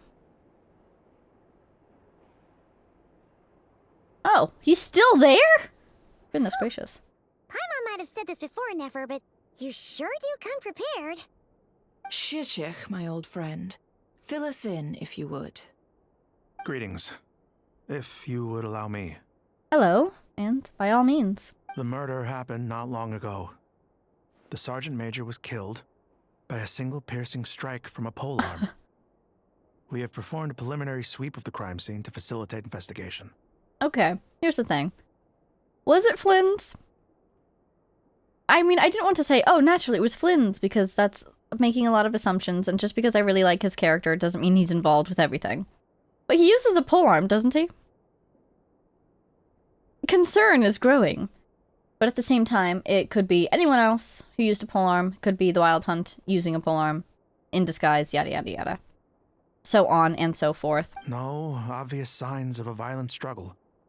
No damaged doors or windows. Oh. The culprit must have used some other means to enter the room unopposed before performing the deed. It is a locked room mystery. Oh, cool. Entering unopposed. So, do you think there's a chance that the culprit would usually have right of entry? Nice point, Paimon. Because if we're thinking Wild Hunt, it could have just turned into fog and crept under the door. But if we're thinking person, probably it was another lightkeeper, right? Or if this guy was working with, say, the Fatui, maybe a Fatuus? It could have been Revere in disguise, like how he turned into ether. At the moment, the most valuable lead we have is based on an eyewitness report from a nearby resident. What did they say? Specifically, that Flint was seen entering and leaving this place in the time period when the crime most likely occurred. Okay, so, like she was just saying, it could be somebody else in disguise. Could be the Wild Hunt. Could be Revere. Could it have been Flynn's? On one hand, it's so obvious that surely it's not him. Like, if it was him, surely he wouldn't let himself be seen walking in and walking out during the time of the murder. On the other hand, that's kind of his personality. He's very blunt in a way, I feel like. It's funny because he definitely feels like he's hiding something. It feels like he knows more than we do. But at the same time, it feels like he wouldn't ever bother lying. I love that guy. Was it him? I could totally see it being him if this guy was secretly corrupt. But then... Flint's? Why wouldn't he tell anybody? Why wouldn't he try to... Well, like, if all of HQ is corrupt... Anyway, so we gotta find Flint. Let's just go find him and ask him. Where is he? Well, this guy, Sosi, said that he went to HQ, so he shouldn't even be in the city, right? We have tried to contact him, but he has not replied. Very odd indeed. How mysterious. So, he's the prime suspect right now, right? I love it. To be honest, I'm not particularly inclined to believe that this was an inside job. Flint's can come across a bit eccentric, but he does well in missions on the whole. Wow, that's so cool. He also had no Guy's defending disagreements with him. the Sergeant Major that we know of. So he lacks the motive to commit such a terrible crime. Oh, we should investigate this place first. See if we can dig up anything that Sosi was up to, if he was indeed up to anything. And that might help us figure out what's going on here. But neither the eyewitness report nor the nature of the fatal wound itself are in his favor. So we are looking for him at present. Looks like there's not much else to dig up here. Let's go outside and discuss what we've seen. Really? You don't want to case this whole place? We should be looking under the couch cushions. We need to look everywhere. Agreed. No! Let me go over the place with a little magnifying glass. The evidence points to Flint's, and he just so happens to have disappeared without a trace. A sticky situation indeed. It's the perfect opportunity to frame him, if you were trying to frame him, because he's not here. But, on the other hand, I kind of can see him doing this, if Sosi was up to something bad. We know that this Flint's could have been Rerir in disguise, but we lack the evidence to prove this to anyone else. I keep saying that wrong, don't I? It's not Rerir, it's Rerir? Furthermore, Flint's has left us with many questions, all of which will require a reasonable explanation. Ooh, am I going to the graveyard? Is it graveyard time? Yeah! He said he would report back to headquarters, but it seems he hasn't gone at all. What could he be doing? The first time I met Flynn's, I did notice that there was something odd about his lantern. Some power concealed within it. Oh, you don't think it was abyssal, do you? I doubt it, but that would be cool. Now that I think about it, that power was somewhat similar to abyssal energies I've encountered before. In the worst case scenario, Flynn's might be an entirely fabricated entity. Oh my god, imagine if we, this whole time, haven't even met the real Flynn's. It's been an imposter this whole time. That would be so cool. Let's approach the issue this way. First, we must determine our culprit. Was it Flint's or Rerir in disguise? It's got to be the latter. Yeah. What reason would Flint's have to murder Sosi anyway? I feel like there might have been a reason, Paimon. None, as far as I know. And even if he had a motive, it would have been easier to do so out in the wild, rather than in Nasha Town. Now Nefer saying as far as she knows is pretty compelling though, because she knows everything. But it feels like there's something going on inside the Lightkeepers.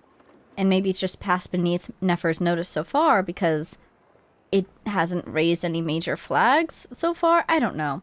But because we learned last time in the flagship that there's a discrepancy between reported Wild Hunt operations and defeated Wild Hunt outcroppings, which really points to, my biggest theory is that it points to some issue with the Lightkeepers. So I feel like these pieces are aligning, we just don't have the full story yet. Yeah, they would have often gone out on missions together. Plenty of chances there. Even if it were Rerir though, his motives would be just as unclear. It would also have been easier for him to do it out in the wild as well, like we mentioned earlier. Yes, but there's one thing worth noting here. Remember the intel we got back at the tavern? No one has ever seen a phantom that can take the form of other humans within the Wild Hunt. Oh, what do you suppose people actually have and just not realized it? This means that he has been hesitant to abuse this ability, or allow it to become common knowledge. Likely so that he could act in secret under other guises. Yeah, so there's no telling how much he's done. But no matter what, borrowing identities comes with risks, right? What if you bump into the person you're imitating along the way? So again, we know that Flint was supposed to be out of town. But he never made it to headquarters. Could he be in trouble? Precisely. In other words, his goal must have been worth the risk, similar to how he came in disguise to obtain the moon marrow. But why Sosi? He likely knew then that the real Flints would not appear and get in his way during this time. And why was he able to determine that? We'd have to ask Flints ourselves, I'm afraid. But we shouldn't jump to any conclusions here. We can't discount the possibility that he might actually be the murderer himself. Not yet, at least. Who is spying on us? What is with this camera angle? Are you implying that Rerir was spying on Flints? And there are What's with that other, angle? less likely scenarios. For instance, Rerir may have already killed Flints long ago, and been living as him for some time now. Remember what he said when we first met him, that we should visit his grave? I mean, my graveyard, or something like that? Anyways, regardless, we have to find him. Yes, that is our ticket to a breakthrough. Then we've got to find him before the Lightkeepers do, or we might never see him again. Steady now. Our friend should be back soon. Our friend? We've tracked him down to a beach north of Nasha Town. The Wild Hunt is present too, so we're putting a force together. Is it Star Sand? I'll have you know Again? that this is top secret information I'm leaking here. Not to worry, we will use it well. Don't worry. You'll receive a top-class reward in return. That's good. She'll pay him well. The beach is all yours. I'll stay and slow the Lightkeepers down. Things might go south if you bump into one another. Much appreciated. Oh, right. Before we go, should we reveal Rarir's secret? Since he's trying to keep it all hush-hush, why don't we just pull the curtains on his little trick? That'll teach him to sneak around pretending to be other people. Ooh, fun idea. But at the same time, we don't want to cause a panic. Hey, why are you laughing? Oh, I was just imagining how satisfying that would feel. But I'm afraid this revelation would only stir up more chaos. Setting aside the matter of evidence, some may trust Flint's on our account, whereas others would suspect him on account of his behavior. Tossing him into a swirling tumult of public opinion like that might just give Rerir more opportunities to capitalize on. Good point. And think about it. Once people learn that he can masquerade as those they trust, would they continue to welcome friends into their homes with such open hearts? Yeah, it would cause chaos. Unease grips the hearts of those in Nasha Town already. We should avoid throwing more fuel onto the fire. We need to figure out a way to tell when someone is being impersonated. Could we figure out a way to detect abyssal energy? Or should we set up code words? Something along those lines. Yeah, you're right. You've really thought of everything, huh? Nothing for it, then. We've just gotta find Flint's. Indeed. But just in case, let me stress once more. We should neither be excessively afraid of Rerir, nor trust in Flint's too lightly. This is so cool. This light This is source so is cool. of special Lightkeeper design. It provides illumination within Wild Hunt anomalies, and can briefly dispel the abyssal fog within. That could be helpful. All right. We'll have to deal with that mess, too. Yeah, this will be important. Thanks a bunch, Nefer. Thank you. What will this cost? You're welcome. I've charged it to your account, by the way. We have an account now? Hey, you! I hope we get a discount because we're working together. Oh my god, this is so cool. Because I'm not even gonna go over everything, but it's so cool. But let's see, where is it? Is it Star Sand? It's not, it's over there. What do you think? Do you think we have time to do this whole encounter? Yeah, Flynn's. Have we ever even met him? I feel like maybe the first time we met him it was him, but maybe the second time we met him wasn't. Because it was on Star Sand right after our quote-unquote brother disappeared. And he was asking about the moon marrow, basically. And I was wondering why he only showed up at the very end. But then I wonder, why would the Wild Hunt kill Sosi? I've been a little bit suspicious of him this whole time. We saw that in the last time when we first met him. You know how I am. I'm usually suspicious of people. But if Rarier actually went out of his way to kill him, that would indicate he's actually doing something so helpful for our side that Rarier felt threatened. What could that have been? Maybe he too saw the issues with the Lightkeepers and was trying to work on fixing them? And that was causing too much of a thorn in the side of the Wild Hunt? I don't know. One there was who hunted the moon. Really rolling in. Quick, grab the light source. Oh, I'm glowing! Oh, this is so cool. This is so cool. A Lightkeeper's lantern? Is there someone up ahead? Come on, let's go see. I love the Lightkeepers. As an organization, such a cool concept, such a cool name. I love that it's all volunteers. Oh, you guys are gonna have the secondary health bars, aren't you? Oh, I hate that. Well, you can just burn over there. How about that? Get to work.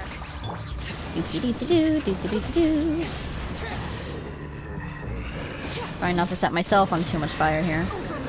I love the fog and how you can't really see anything. Lantern. It's Papa. Was lurking near the lamp. That must have been a planned ambush. We're not falling for that again. Ooh, good point, Paimon. There's something inside it. Some small device. Oh? Huh? Why isn't it giving off light anymore? Is it broken? Oh, we better take it with us. Has it been tampered with? Is this a real Lightkeeper lantern? Did I get it? Let's see. Quest items. That would be here, right? Yeah. Doesn't really look like I picked anything up. That's okay. I love the fog! It looks so cool! I'm happy to report that I'm pretty familiar with this area because it's along one of my daily resource collection paths. This is new. Here. Did Flint leave these marks? That's a great point, Paimon, because he's Electro! Still, the lantern with an item inside of it. Is it evidence? Is it a clue? Is it a message someone's trying to protect? Is it a bomb? Is it the core of the lantern? So we should follow these marks, basically, and we might find him. Ah, look at it in the distance. This is so cool! Please, help me! Oh. Flint's voice? Did you hear that? That's a lie. That's a lie. Really him? No, it's not. I don't think that's him.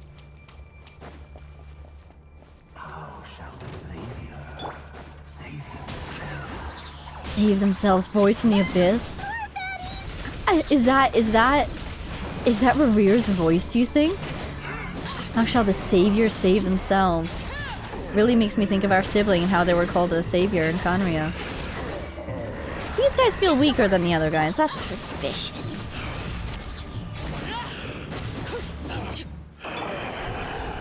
Lantern? It's so tiny! I love it. And yeah, the fact that we heard that voice cry out for help and nothing was over there except for an ambush, it's totally not him. Totally a lie. Wow, these ghosties! We'll be in trouble if these spooky shadows touch us! Quick, use the lantern! I'm gonna try... Oh! Ghostly shadows haunt this area of the Wild Hunt. If you come into contact with too many of them, you will be lost to the black mist forever. So be careful! Continuously shine the light from Nefer's lamp on the ghostly shadows to dispel them before they get too close. Okay, there's one. Now I've got a cooldown. I'm just gonna kind of clear out my path so they don't try to sneak up on me from behind. Exactly. They do seem to detect us. What a beautiful lantern! Look at it!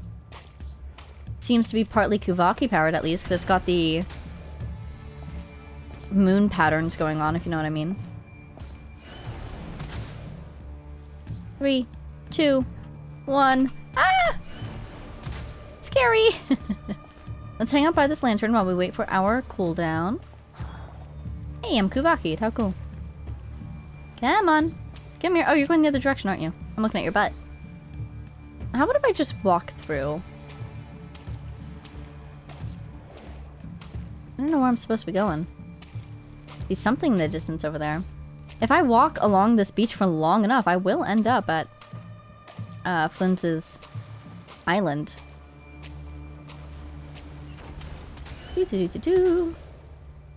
tentatively calling it Flynn's Island, because I believe that's where the graveyard is.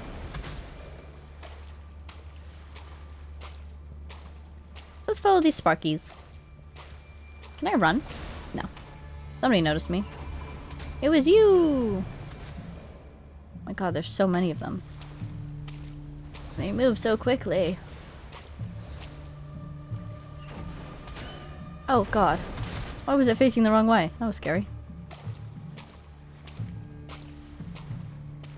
Look at that in the distance. I do feel very threatened here, not gonna lie.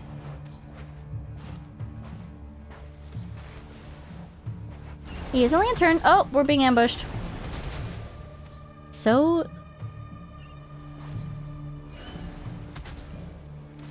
spooky. Just going on a stroll through the Wild Hunt. Didn't mind me. It's pretty cool how the moons of the Kuvaki are still visible, even in this darkness. That feels very accurate, you know? We did it! We survived the Wild Hunt! We'll be a Lightkeeper yet, Vega. Fae language?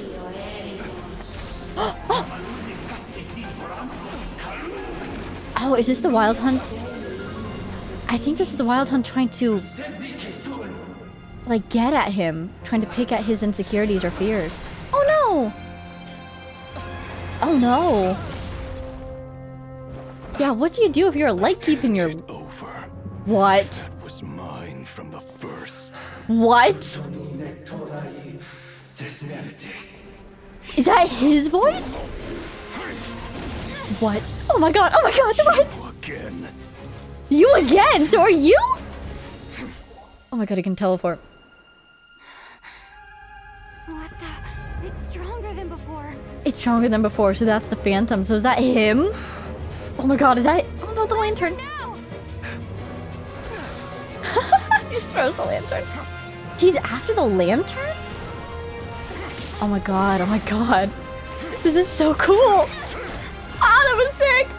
No, don't let him get it. Ah, nice, nice. Oh my god, he got him. That was sick. She's drawing the abyss out of it. That's right, she can do that. Nice. Oh my god, and he lifts the light. This is so cool. This is so cool. It escaped again. That was so cool. The instant team up. This situation speaks for itself, I presume. He's like, I'm not gonna bother explaining. It's kind of obvious what's going on here. You were tangling with Rara out here all by yourself. That was him? So that was definitely him? Was that the real him? Was that all of him?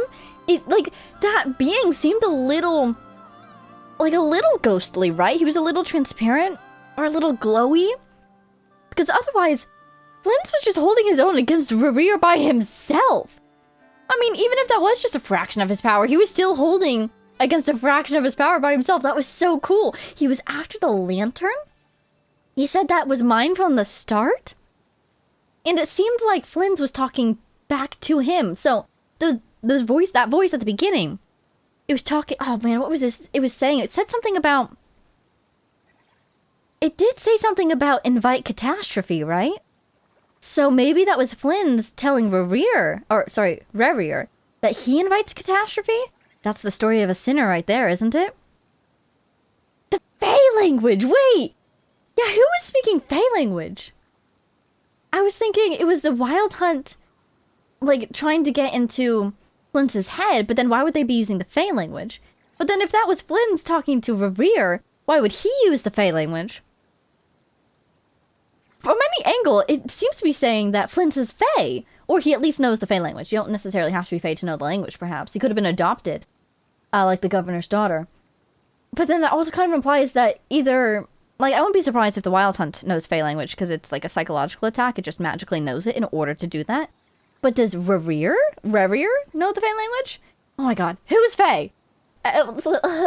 I feel like I got to Nod Cry and suddenly everyone was an angel, and now we get to this random beach and everyone's Fae. Like, okay, Hi, Flint. How are you? So, that vile phantom hiding inside the Wild Hunt has a name of his own. Oh, he's injured. Let's find a spot to rest first. Yeah, you don't look so good. That was such a cool fight. Oh my god. And I love the way that, like, with minimal communication, we worked so well together. All the same, you have my sincere thanks for your aid.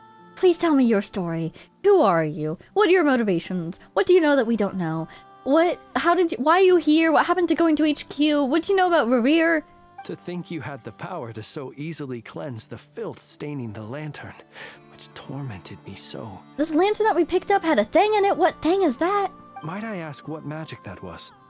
Or whose pupil you are? I believe I might have saved some face had I mastered just a fraction of such abilities. Oh, don't beat yourself up. It's probably because we're literally a descender. I don't understand it either. It's just my constitution, I think. And an enviable constitution it is. A pity that such abilities cannot be acquired. Seriously, what is that in the background? Is that the tree in Sumeru? That's not the tree from that one world quest we did the other time, is it? Why did abyssal power just burst out of your lantern anyway? It looks like Revere did something to it, right? That is a long story. Many moons ago, when on Wild Hunt clearance duty, I shattered one of its cores only for a special crystalline object to fall out. Shattered one of the lantern's cores? For a crystalline object to fall out? Or are you talking about the Wild Hunt? I sensed a power surging within it that was at once familiar yet strangely illusory. Okay. I freely confess to being an avid collector of ancient gems, coins, and other curios. And curiosity it was that had me store this crystal inside my lantern. Buddy, I adore that you're an avid collector of ancient gems, coins, and other curios. That's delightful. But why would you put something that fell out of the abyss into your anti-abyss lantern? That feels like a terrible idea. Aw, but he looks so glum about it. Cool shot. But he looks so glum. I think he knows it was a bad idea. Afterwards, I wound up collecting a few more such crystals quite by accident, and discovered that they could merge into a single piece without my prompting. Though my understanding ends there. I feel like maybe this is a hint at some sort of behavior of the Wild Hunt and of the Abyss. Is that how Revere is going to escape from the moon's reflection? Is he literally piecing himself back together on the surface of Tevat? Oh my god, is he getting Ship of Theseus? It was only recently that they began slowly emitting abyssal energy, which could neither be dispelled nor weakened. And maybe that's why he took his lantern to Nasha Town to be looked at. Oh my god, are those eye bags? You look exhausted. When was the last time you slept? Is that what Rarer claimed belonged to him? Oh. That must be what he's after then. That makes a lot of sense. He wasn't after the lantern specifically, it was the crystals. I feel like either those are the pieces of some sort of power he's trying to accumulate, something he's trying to make, or it's literally the pieces of him. I concur. And here's the kicker. Before he was exceedingly weak. In fact, I've already beaten him several times, though I could not destroy him completely. Maybe we've been asking the wrong question, rather than, has anyone seen a phantom of the Wild Hunt impersonating another person? It should be, has anyone seen a person fighting on the side of the Wild Hunt? Maybe other people. Is it only Flint who has come across this guy before? Or have other people also fought him off? Maybe the other people have died and that's why no one's reported it. But then why hasn't Flint reported it? But I noticed while engaging him that the crystal fragment would restrict my powers. As such, it occurred to me that I should hide it rather than tangle with him any longer. Alas, he has proved most fixated upon this fragment. And for some reason, his strength has grown by leaps and bounds since I last encountered him. Fixated. Memory triggered. He's fixated on the moons, isn't he? I have my notes right here. A consuming fixation on the moons. Are they fragments of the moons? That he somehow brought down and then infected with the abyss? Oh my god, imagine an abyssal moon. Well, I suppose that's similar to the iridescent moon, which we believe to be in the... Are these fragments of the abyssal... the iridescent moon? Because my guess is, if it's fallen into the abyss, that might be the one that pops up in Mentions of Conria. in the memory of our sibling from, what was it? We Will Be Reunited? The trailer for We Will Be Reunited, where we saw a little bit from our siblings' point of view. It was Lumine in the trailer, because she's the one in the trailer. And she, like, runs past a red moon. And we see the red moon in Arlecchino's ultimate. Man, I seriously need to read Arlecchino's stories. I want to figure out exactly how she's connected to Conria and the story of, the trial by fire thing that they had going on. Anyway, are they fragments of the iridescent moon? He's from Conria, he's obsessed with the moons. That would be fascinating. Anyhow, if this object is contaminated by the abyss, why carry it on your person? And where, might I ask, would it be safe?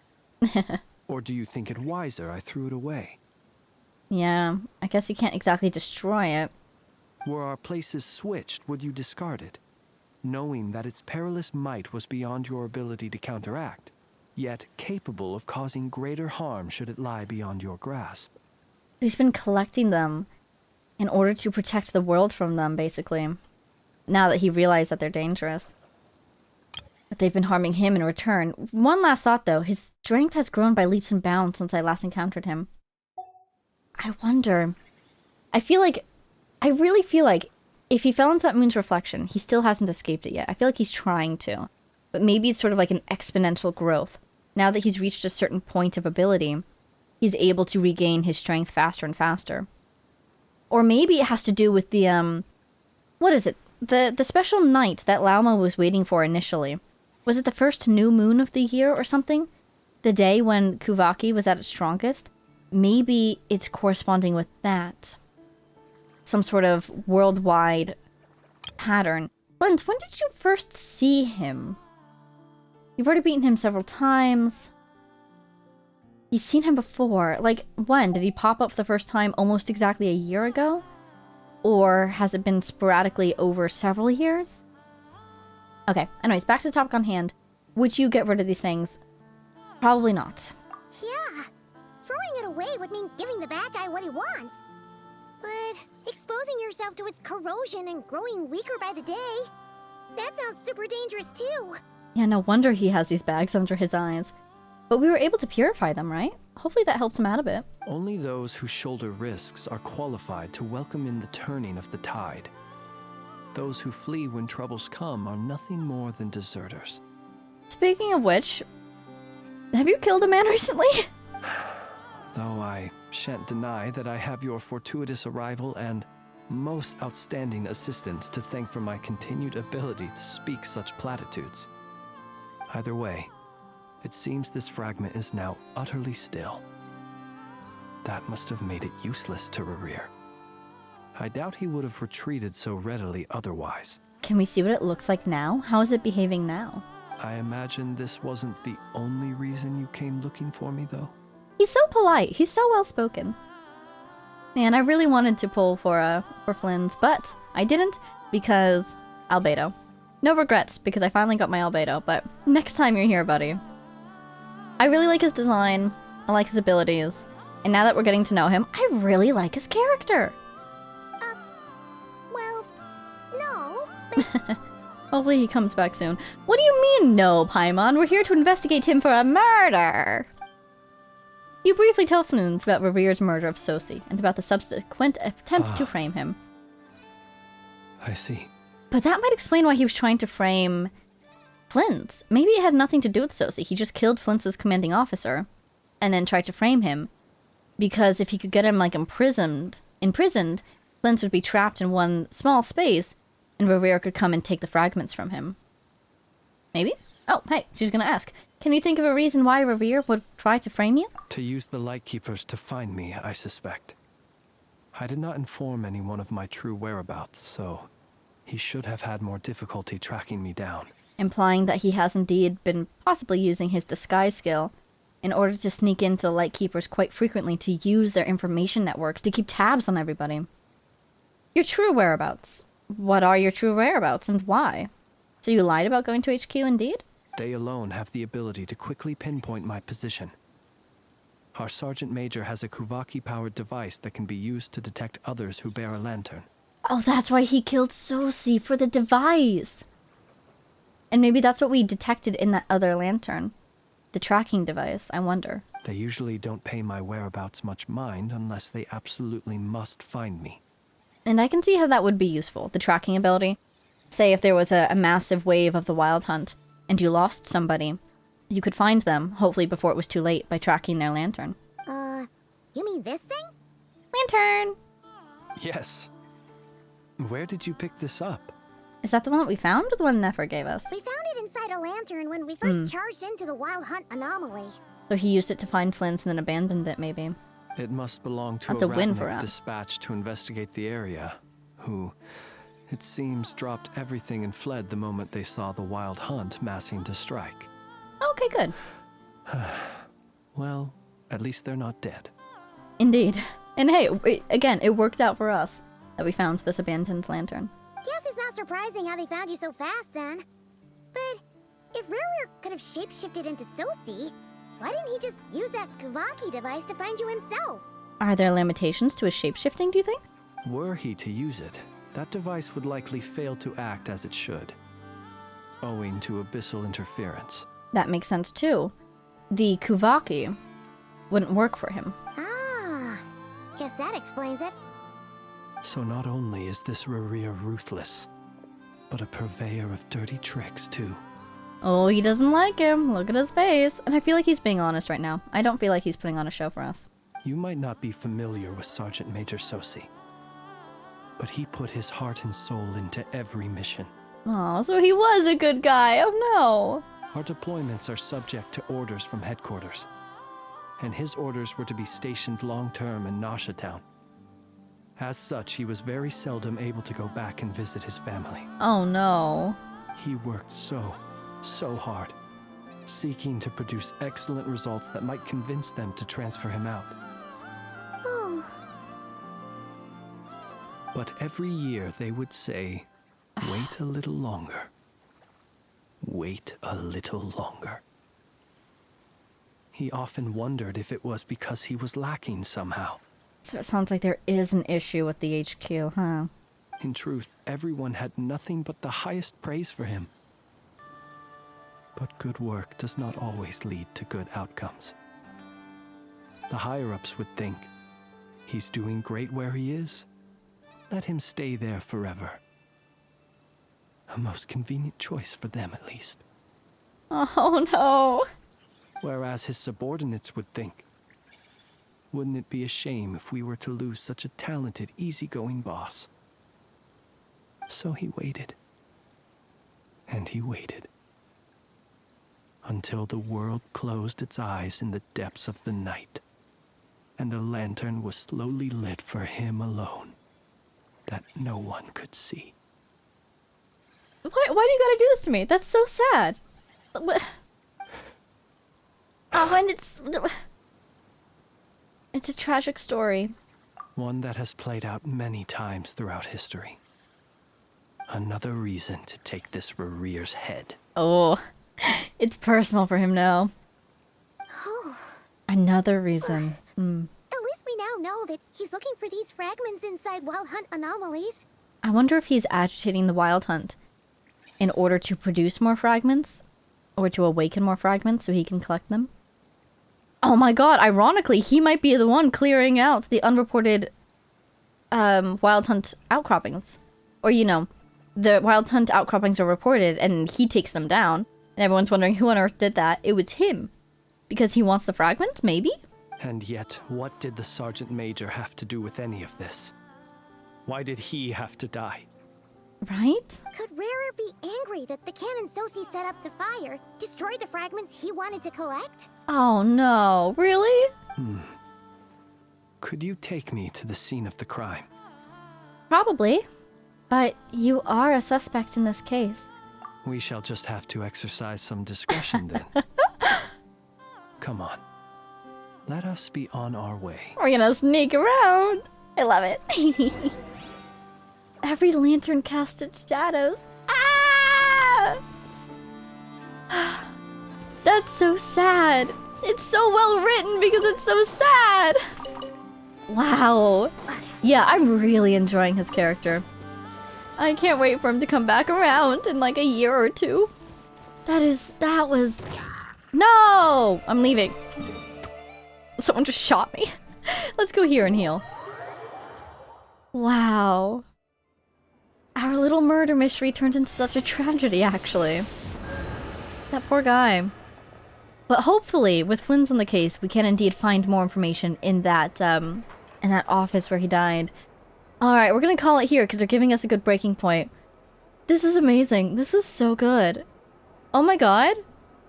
Yeah, I kind of trust Flynn's with my life, actually.